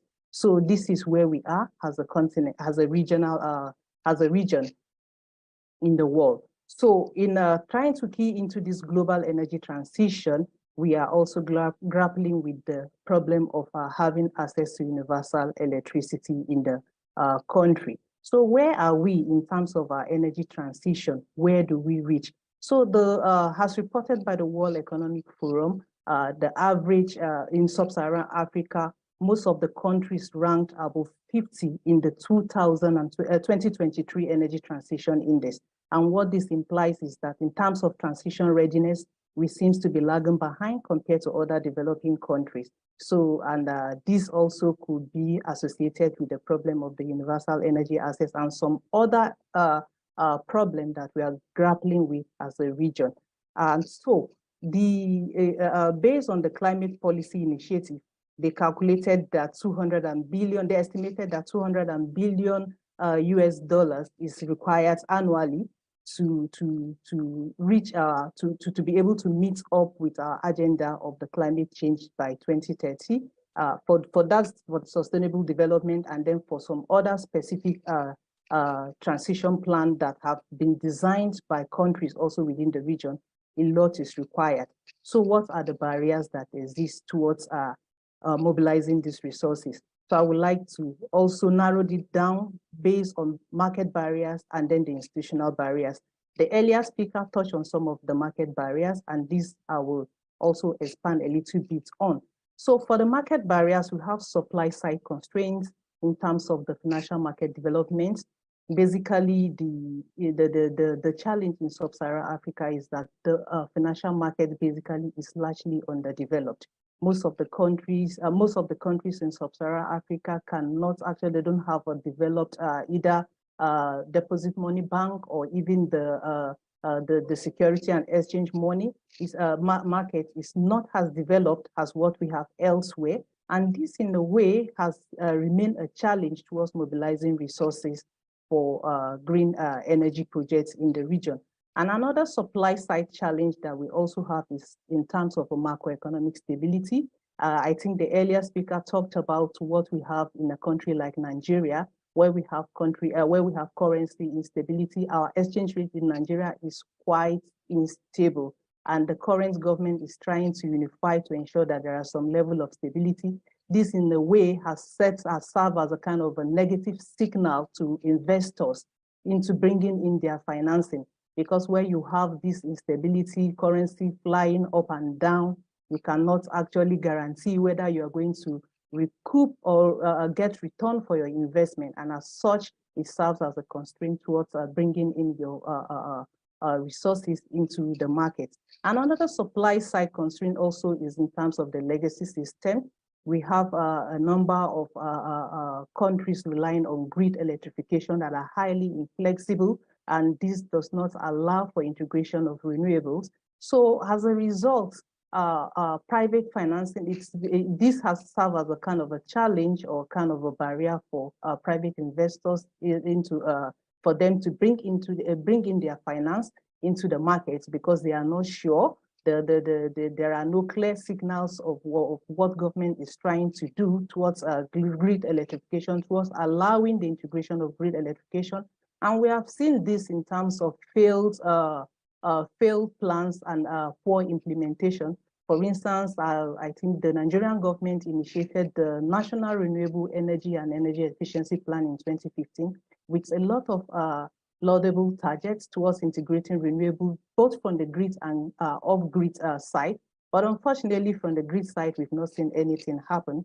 So without concrete policies, without adequate incentives, it becomes difficult, extremely difficult for private investors to actually bring into their financing into the market. So from the demand side also, we have the issue of low economic development, and this relates to the issue of affordability because most consumers from the consumer side, they are not equipped, they don't have the wherewithal into buying into these renewable energy solutions, especially from the off-grid that seems to be a little bit higher or expensive compared to grid solutions. And so this creates some kind of challenge for resource mobilization into the market because investors are not sure whether they will recoup their finance, they are not sure whether they will recoup their investments when they bring into funds into developing off-grid solutions like maybe mini-grid or standalone, like mini-grid standalone solutions. Because of the risks associated with affordability, most consumers could not afford to pay the tariff that are associated with these off-grid solutions. So this in a way also serves as a constraint that inhibits the flow of resources into the market. So on the institutional side, I will also like to touch on the regulatory framework, which is quietly unstable and unclear. In most of the sub-Saharan African countries, the regulatory environment is not that strong and is not clear. So with this type of weak signals, it has impeded the flow of resources into renewable energy projects that are required to bolster energy transition in the region. So in terms of the potentials that abound, we have a lot of renewable energy resources. Most of the countries have a lot of sunshine for solar radiation, and we have wind, we have even hydro from hydro. But because of the aforementioned challenges, it has become increasingly difficult to actually bring into mobilized resources. Though we have some few countries that are making some kind of effort towards enhancing that the regulatory environment is stable and is strong, but nevertheless, we are still lagging behind compared to where we are expected to be. So I think I will stop here for now. Thank you. Thank you, Laibo, for building the context on the developing and underdeveloping sides. You rightly mentioned and rightly pointed out the challenges which the developing world is actually facing in getting the financing for financing green financing from the developed world. The absence of robust strategies and the policies, and there is also a need and required a huge amount of investment to switch towards to mobilize the financing for the renewables projects. And also there is a need to guarantee government support so that there is a return on the investments for the promotion of green electrification, and that facilitate the private financing and for the successful implementation of energy transition and initiatives. Thanks once again. Now I want to build a bit context on the developed sides. So I would request Ms. Aksaran Chan to put her views on the innovations and financing models you see happening in green financing landscape across the world. Especially, how do you see that carbon markets playing a significant role in the transitioning towards the clean energy? Over to you, ma'am. Yeah, thank you so much. First of all, thank you for inviting me to these sections, and also thank you for the organizer to organize these interesting panel discussions. I'm very pleased to be a part of it. So based on your question, so I would start with some of the information that I have got from the World Economic Forums. They quoted like net zero is impossible unless the world invests in developing countries. I found this very interesting quote, and it is a very true fact that we need to work on it in order to help the emerging economy and also the developing country to move forward to the net zero, to that our world could meet our climate target. In this interesting report, there is also a statistic that we all might already know, that developing countries are the major contributors of the future carbon dioxide emissions, but it only have just 1/5 of the green energy investment. That means that for the emerging economy or the emerging markets like in Asia, Africa and Latin America, we need, of course, increasing amount of the renewable energy and also the energy efficiency that will move forward to the energy transitions. And in order to transform these power systems, we of course needs more green energy investment. The statistics said that we might need more than 7 times like we have now by 2030. That is quite a lot. And I think we also need the green financing, innovation, and also the development in order to push forward the renewable energy investment in these emerging economies. So I will then pick some of the results and from our literature review based on the project that we are doing. Like now, the CASE project, we have been doing the tasks that call de-risking of the rooftop solar PV in Thailand. There we review and also interview with stakeholders to understand more about the risks and barriers of the rooftop PV investment in the country. And we also have some input about green financing models and also instruments that we see from the developed country. So I would mention a bit about the barriers first. So in order to move forward with the renewable energy, for example, I take an example for Thailand. We need, of course, to overcome the financial barriers, which is the high upfront cost of the renewable energy investment nowadays. In order to reduce those costs, we of course need the policy support and also the innovative financial instrument. Moreover, apart from these financial barriers, we also face about some institutional and some of the market barriers that there is no clear energy targets for the country in order to move forward to the green energy transition, which I think is very important as well. If we have a clear target, we will move forward in a correct pathway. And in order to address, for example, the financial barriers, I would introduce some of the innovative financing models that I have seen nowadays. For example, what we call like a specific loans for the renewable energy investment that would encourage investors to invest in this kind of technologies. Of course, we need to overcome the upfront install cost, but there is also a specific loan options that, for example, it offers the attractive interest rate, or is extended the repayment periods, or like it's increased the flexibilities of the repayment, for example. And this kind of thing would, of course, become like a important factor for the green energy transitions. And of course, some of you already mentioned the green bonds, which are another instrument that we could use in order to amplify the investor and also to improve the credit worthiness. And of course, the last one is the solar specific.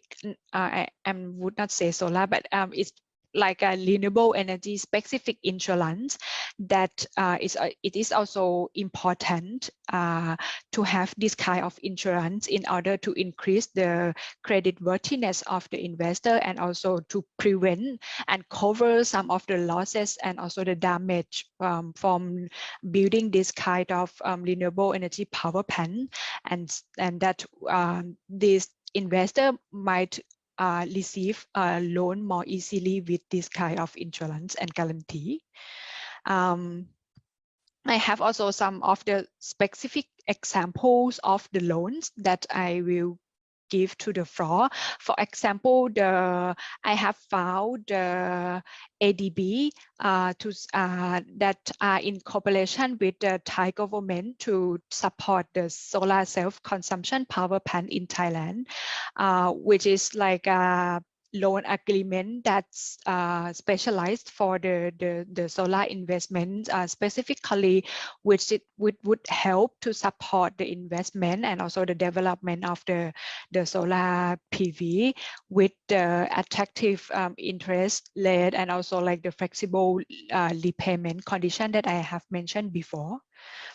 And the second one would be, of course, the green bonds that we have found some of the example in the Malaysia, Indonesia, and also Singapore context that they try to use this one to finance the development of renewable energy that is more relevant toward like the commercial and also the industrial scale of the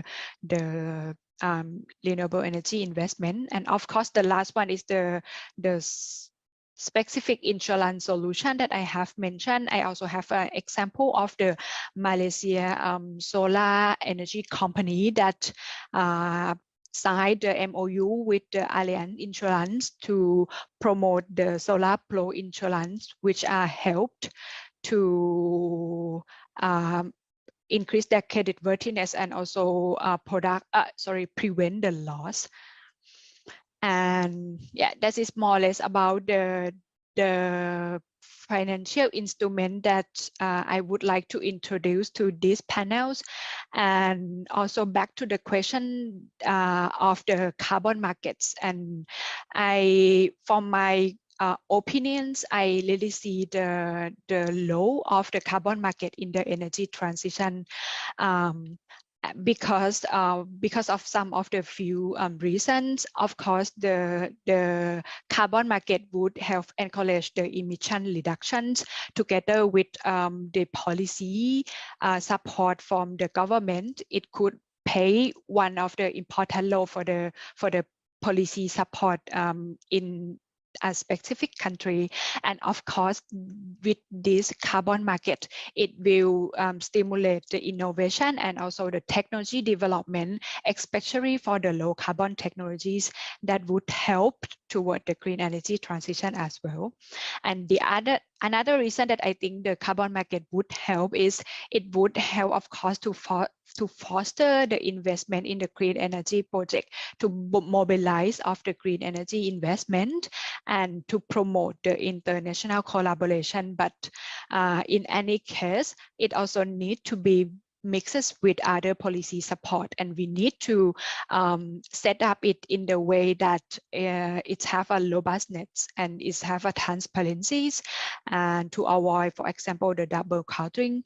And yeah, and with this policy mix of the carbon market and the other policy support, as well as the financial instrument that I mentioned before, these three factors could be promoted to support the energy transition and the green mobilizing as well. So I would stop here and happy to take any questions and listening to the rest of the conversation. Thank you. Thank you very much. And you rightly pointed out that we need both the developed and the developing world, both need collective efforts in achieving the net zero emissions and mobilize the financing through proper channels that could accelerate the process in the developing countries. And there's also a robust needness that the developed world should invest in the developing world. Then we can achieve the phenomena and the process of the net zero emissions. Otherwise, it would be a difficult task. And along with that, you also mentioned very rightly, given the rightly directions, that we need to incentivize the whole market for the carbon process. Like we need energy projects that promote the green bonds, insurance mechanisms, and there is a need to encourage the investors so that they could invest in these projects for the renewable energy infrastructure. With this, I would like to move towards my next panelist, Ms. Kajol. Is she with us? Yeah, I'm going. Okay, hi. Ma'am, I would like your opinion and your inputs on the drivers of the private sector finance in clean energy space. And do you think there are what are the key instruments that have proven to be more useful, particularly in the developing countries, where the ease of doing business and regulatory environment is not same as that of the developed world? So what's your stance on that? Over to you, ma'am. Thank you. Thanks, Aleha, for inviting me for this webinar. It's quite enriching to hear about the different discussions on mobilizing the green finance. And as you rightly pointed out, and as the other speakers and my panelists have also pointed out, financing is definitely an important aspect and a crucial thing when we are looking at, especially for the private sector. And in that private sector, I would emphasize more on the commercial and the industrial sectors, because they are the one, which are contributing quite significantly towards the growth of the economy, as well as, especially not just India, I would say for the most of the middle income countries, which are now on the trajectory for their growth, and they are looking and quite relying on the industries. To moving these industries toward the clean energy, it's very important, and that gives us a very good opportunity to learn from how the other countries are doing and to leapfrog some of those opportunities.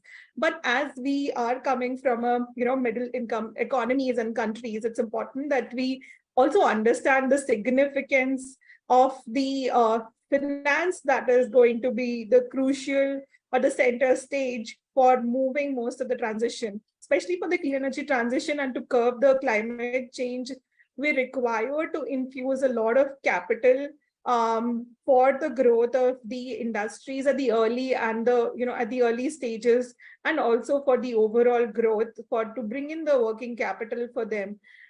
Even the access to the new technologies and the renewable or the cleaner fuel, starting with the recent discussions that has been happening from the industrial decarbonization on the green hydrogen and for the carbon capture, that's quite that's quite cost intensive.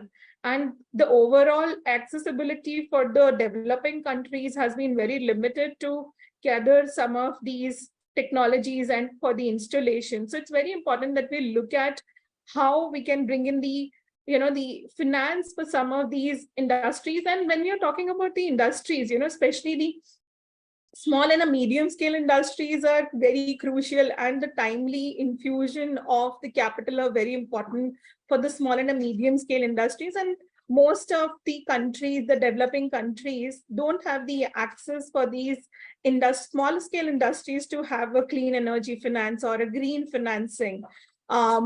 But particularly the small and the medium scale industries doesn't come with the deep pocket. They're always restricted with the resources. Even this person who is engaging in the small and the medium is usually a one-man army. So the overall investment that is required, he needs to take care of the market. He needs to be even upgraded about what are the, the finance which is available. So there is the green finance which is available in the market, but the accessibility and to the understanding the risk around these green finances is still very lacking with most of these industries.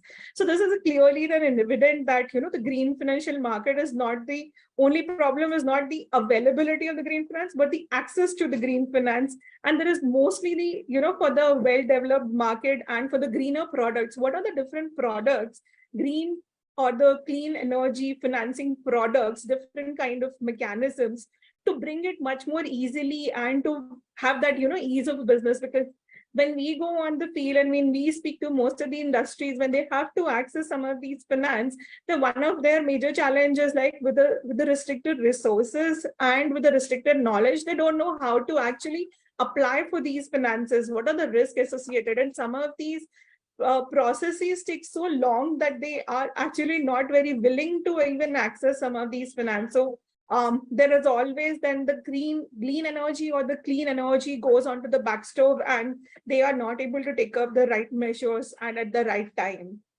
And at the same time, where we are trying to, bring in and reduce these impact, we are trying to also lead the supply side barriers. We need to understand what are the barriers which needs to be operationalized, and how do we increase and motivate the industries and link it with their productivity and production, because somewhere or the other it has to be linked back to how their production is happening.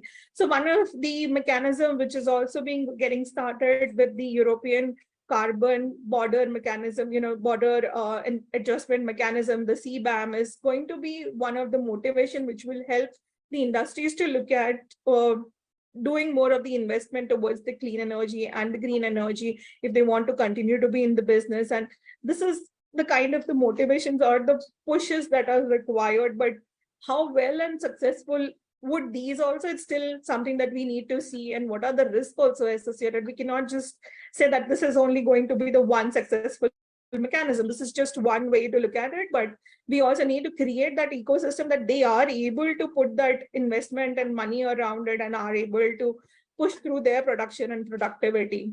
So clearly the transition towards the sustainable economy requires a lot of focus primarily towards the two objectives that we see is to increase the accessibility for the green or a green financing and managing the climate risk that the impact the financial risk.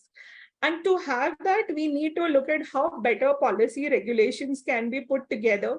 What are the collaborations at the national, at the international level, not just the top to bottom and bottom to up approach, but from the verticals also, from the horizontal to vertical approaches also, what better collaborations that we can bring in.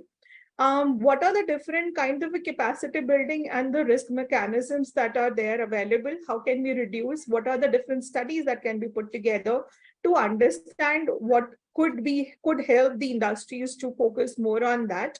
And lastly, I would say that more of the collaborations at the research and the R&D stage, which can help for the industries to for a better accessibility towards the technology, because most of the finance that is required and most of the accessibility for the finance is required is for the upgradation of their technologies and for the better process side reduction on the the fuel consumption. So how can we better invest towards that will becomes the lever for them to look at how they can adopt for the clean energy.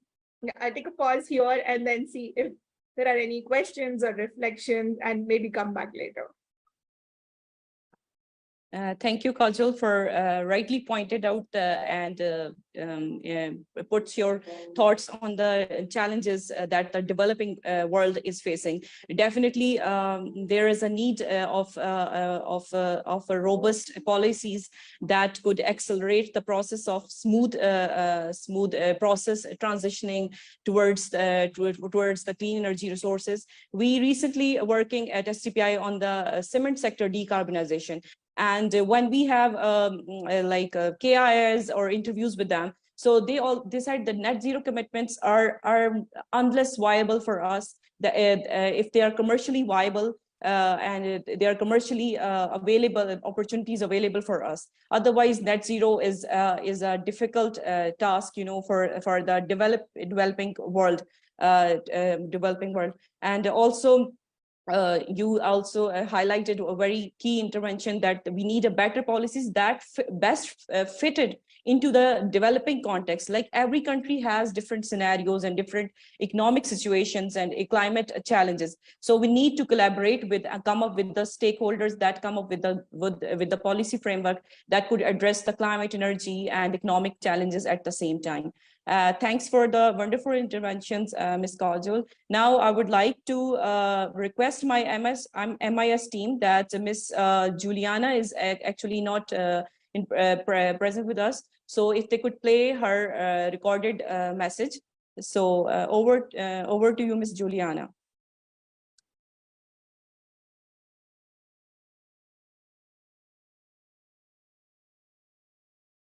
Good morning, good afternoon, good evening, everyone, depending on your location.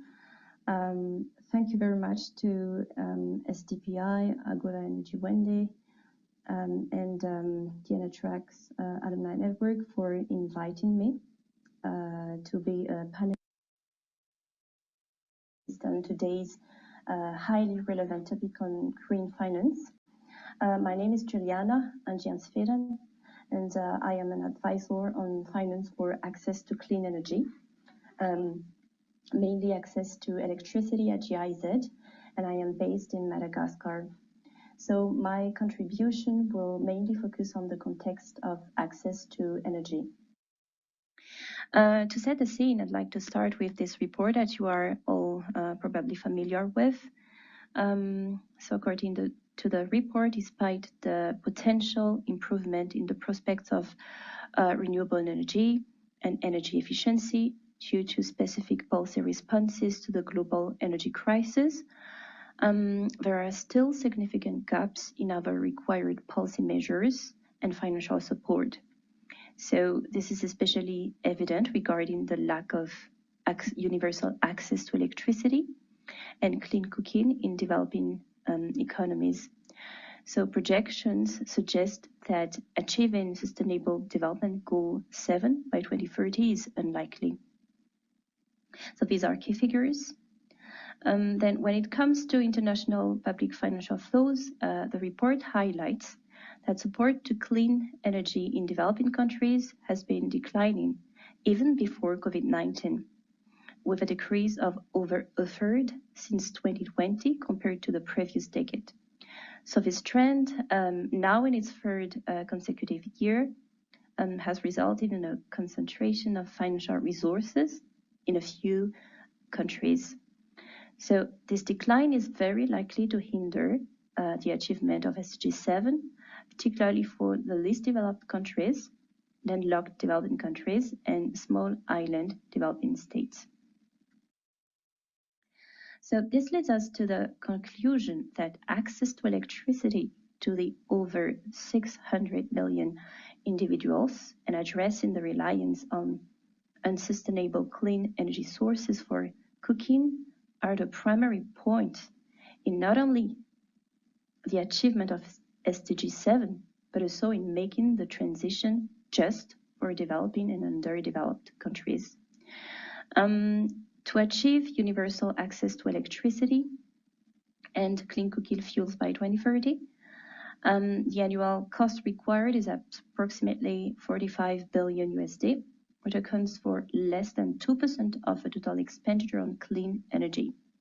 The primary focus of this investment is to enhance electricity access through grid extensions, mini-grids, and standalone generation systems. With regard to the main financial challenges, developing countries face particular challenges in mobilizing green and sustainable finance, both in relation to the need for external capital flows for investment in areas such as energy, waste, transport, water, and agricultural improvements, and also regarding the underdeveloped financial systems in areas crucial for green investment, including providing credit, insurance for businesses and households. Taking a closer look at the financial system, research on sustainable and green finance in developing countries And evidence on the ground reveal that many of the barriers constraining sustainable and green investment are not specific to sustainable finance, but are more general barriers to attracting and allocating capital through the financial system. When we talk about the financial system, we are basically talking about the banking system, because banks are playing a larger role than capital markets. And since the banking sector is particularly dominant in developing countries, large areas of the economy remain unserved by the formal financial sector. So financial inclusion is the primary catalyst for sustainable finance, as it aims to ensure that the financial system benefits the entire population and helps in alleviating poverty and economic exclusion. So in the context of our interventions, which are particularly focusing on access to electricity on the ground, these led us to conclude that supply and demand definitely need to be matched. So on the one hand, the implementation of all the technical system measures required to finance green infrastructure, to name a few, starting from the implementation of a dedicated financial vehicle like a national sustainable fund. So reports have shown that sustainable finance and green finance only benefits a small number of countries due to the lack of dedicated financial vehicle in developing countries. There's also a need to build up a portfolio of bankable projects and working to achieve the scale needed to attract investment and meet sustainable development objectives. In addition to that, de-risking instruments are particularly central to the development of this sector, for which banks are reluctant to provide financing.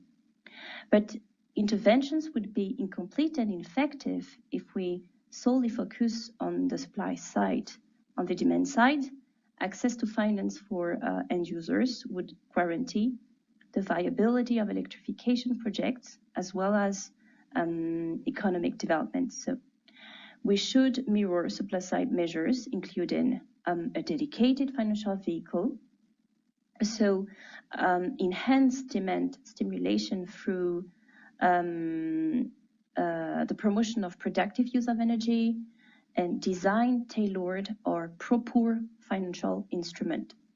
Of course, all of these backed up by the necessary regulatory and legal framework, a strong mobilization of DFIs and MDBs in providing customized long-term financing and investment support, and in offering financial assistance, expertise, and a range of financial products to support development. We'd also encourage the dissemination of innovative financing so as to make them accessible and streamlined, such as carbon finance. Very briefly, these are the highlights that I'm sharing with you today. Many thanks for your attention. Thank you. Thank you very much, Juliana, and for your wonderful presentation and your rightly and positive interventions on the green financing side. With the interest of time, I would request my panelists again that if they could provide any key recommendations or comments that want to pitch through this platform that can address some of the existing challenges in mobilizing the green financing. I would first go with Mahmoud Abulanga. If you could please give your interventions or suggestions in that. Over to you. Yeah, I think too many challenges for green finance now is that there's like an increasing amount, like substantial amount of green finance in the market today. We saw like almost 1.3 trillion last year. But there are two issues with this. The money is not going to the global south, and the money is not going to hard to abate sectors. So my recommendation will be, first, we should try to get the international financial system to support more cash flow toward clean energy in developing economies by raising their appetite for risk, or their and providing some form of like donor guarantees that will attract more private investment to these markets. It's not news to us that natural disasters are more frequent and more severe now, and we saw what happened in Pakistan last year. And we just need to make sure that the financial system is more shock absorbent. We can add clauses to contracts or any lending instruments that, in the case of a major disaster, the debt service are suspended, and there's extension for loans for like 2 or more years to allow these countries to recover from these disasters without necessarily adding more debt to them just because they suffered a natural disaster related to climate change. So that's the first thing. My second recommendation or suggestion will be, we need to shift the focus from exclusively focusing on specific technologies like only renewables. Renewables are great and we should do more, but it shouldn't be an exclusive list, because there are other hard to abate sectors, heavy industries like cement, steel, shipping, that they need also the support, they need investment, because they are key components of future economic development plans in many of these countries. So we have like third of the global emissions coming from hard to abate sector. What we are going to do about this third of emissions? We need to put investment in that direction as well. Yes, thank you, Mahmoud, that we rightly needed the investments in hard to abate sector, especially because they are the major emitter right now. Second, I would request Ms. Laibo for her key suggestions or recommendations on that. Please, over to you, ma'am. Well, I think from my own end, the major thing I would like to hint on has to do with the regulatory environment. This is key to mobilizing resources, because that signals a kind of a strong commitment from domestic government. If you don't have strong regulations, and if these regulations are not sustainable, it will be difficult for the private sector, both from the multilaterals and even private organizations and donors, to actually bring in their finances. So it is key that the regulatory environment is strong, and then we have clear policies, trajectories, and then as well they are sustained. Because one thing that is common with most developing countries and African countries is that once there is a change of government, policies tends to change with cycles of government. So there are no sustainability, they are not sustained into future. So there should be clear pathways that in such a way that allow the integration of these policies into long-term national development agendas. So this is key to mobilizing resources into clean energy projects. Thank you. Thank you. Definitely, the sustained policies are the key towards achieving the target of mobilizing financing and enabling environment for the green infrastructure. Now I would request Ms. Akarshan, if you could perhaps give your key recommendations or suggestions on that. Please, over to you. Yeah, thank you for the questions. And of course, I would also agree that apart from the innovative green financing model, we also need ambitious green energy targets. Because of, like I mentioned before, that without this kind of target, we will not have like a pathway that go for the carbon neutrality or the net zero, for example. But yeah, so of course we need the ambitious, the clean energy targets, and also the efficient policy support, and so also the financial instrument for this kind of just transition analysis. And the second thing that I would like to highlight is the need of the encouragement of the collaboration between, for example, for the government and the private sectors, and also between the between like among nations as well. And in this way, with this kind of collaboration, we like as a like whole world will move forward together for the net zero transition. Thank you.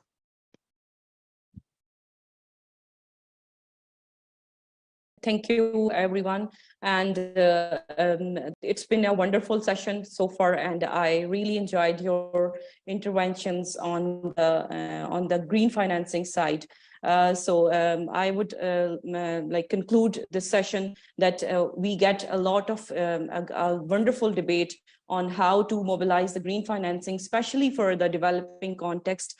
There are wonderful suggestions from the speakers that we need to work on the hard-to-abate sectors in achieving successful transition towards the clean energy, and it requires a regulatory environment, enabling environment that should sustain the policies, and that efficient policies could translate into achievable targets. And also there is a need of robustness among the collaboration on with the government, with the industries, with the civil society, and also among the investors locally and internationally, banks, funds, etc. And by working together and with the collective effort from both the developer and developing world, we can achieve that target, and we can achieve the goal of net zero and mobilize the financing, green financing for the most vulnerable and for the most needed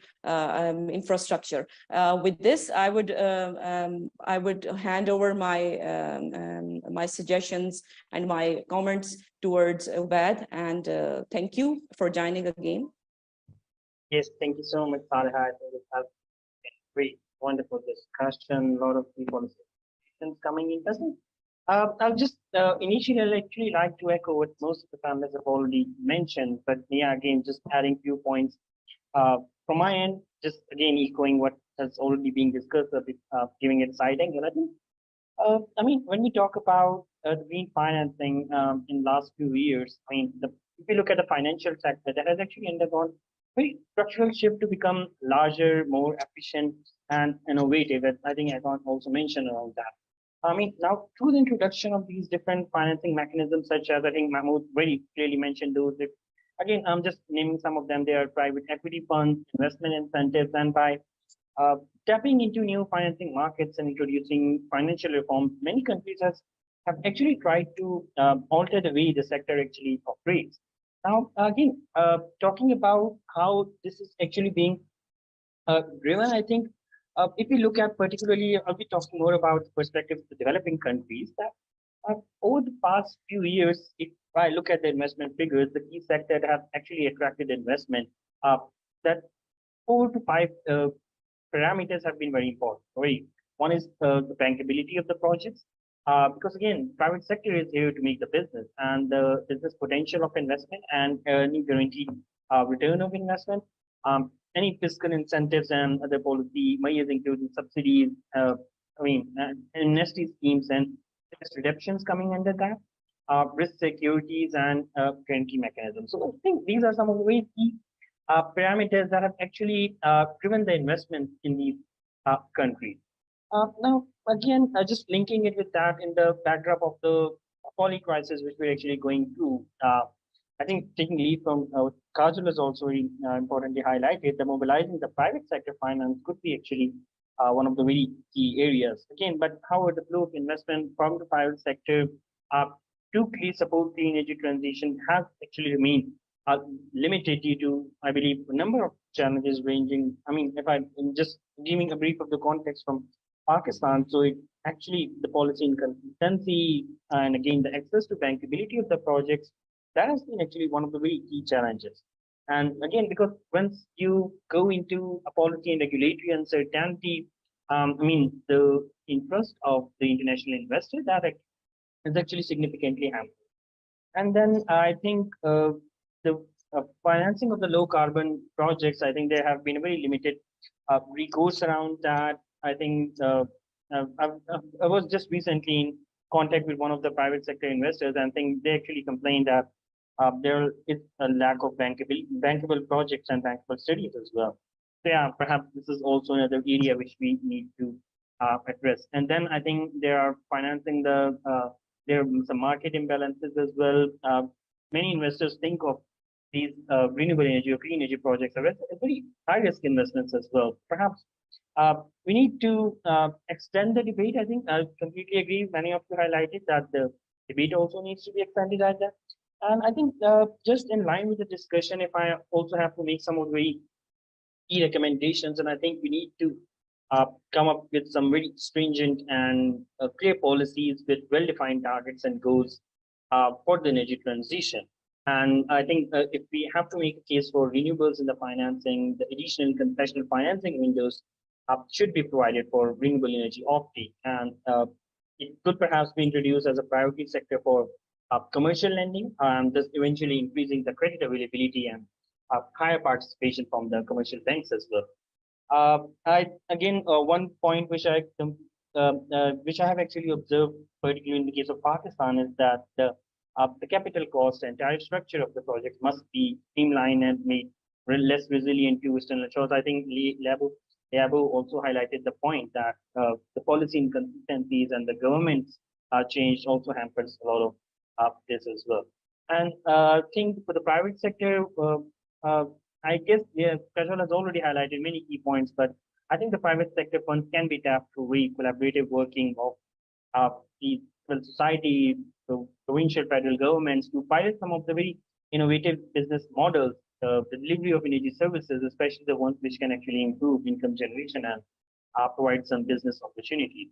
And at the end, I think just last thing, Saleha, I think a transparent definition of green or climate finance, along with clear definitions of relevant financing tools, I think just like Mahmoud also mentioned, green bonds, debt swaps, etc., should be developed at the national level that meets the national and international criteria. Because currently, I think many of you know that in Pakistan, none of these, the green financing taxonomy, that does not exist. So definitely, the State Bank of Pakistan is working on that, but that's actually one of the missing gaps.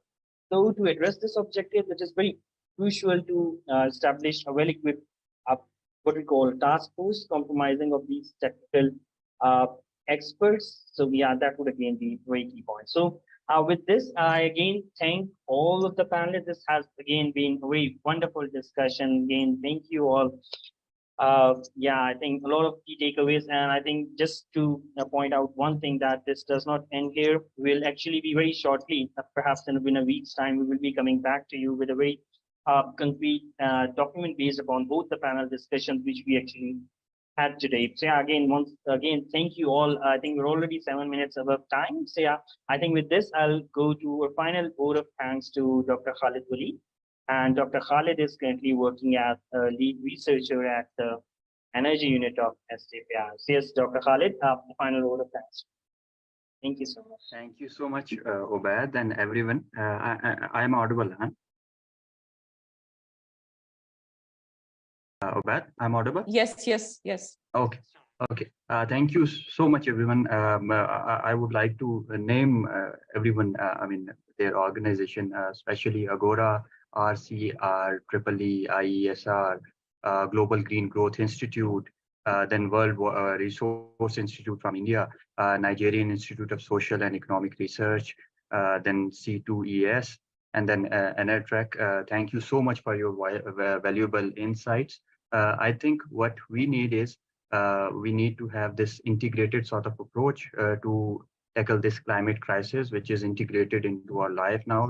This is not a future issue anymore. I think this is presently affecting us. We need to have solution, and we need to have solution that works for everybody. We need to have inclusive solution. One of the solution is that we adopt community-based approach. We divert our finances. We make our financial institutions resilient in terms of climate solutions. We look for energy transition, not only just energy transition, but the just energy transition. And then we need to have this equitable and clean and green energy transition, which not only affects the lives of people residing in North, but in the global South as well. So I know that the discussion was so fruitful that we didn't realize that time is up. I will not take any more time. Thank you so much, everybody. With this, I think And lastly, the suggestions and the policies and the roadmap that would emerge from this discussion, I'm sure of it that we'll be discussing with our policy formulators, and we will be discussing with the ministries and how we can take it forward from here. So looking forward to it, and looking forward to again collaborating with you all. Thank you so much. Thank you so much, everyone. Bye-bye. Thank you, everyone. Thank you. Thank you. Bye. Bye.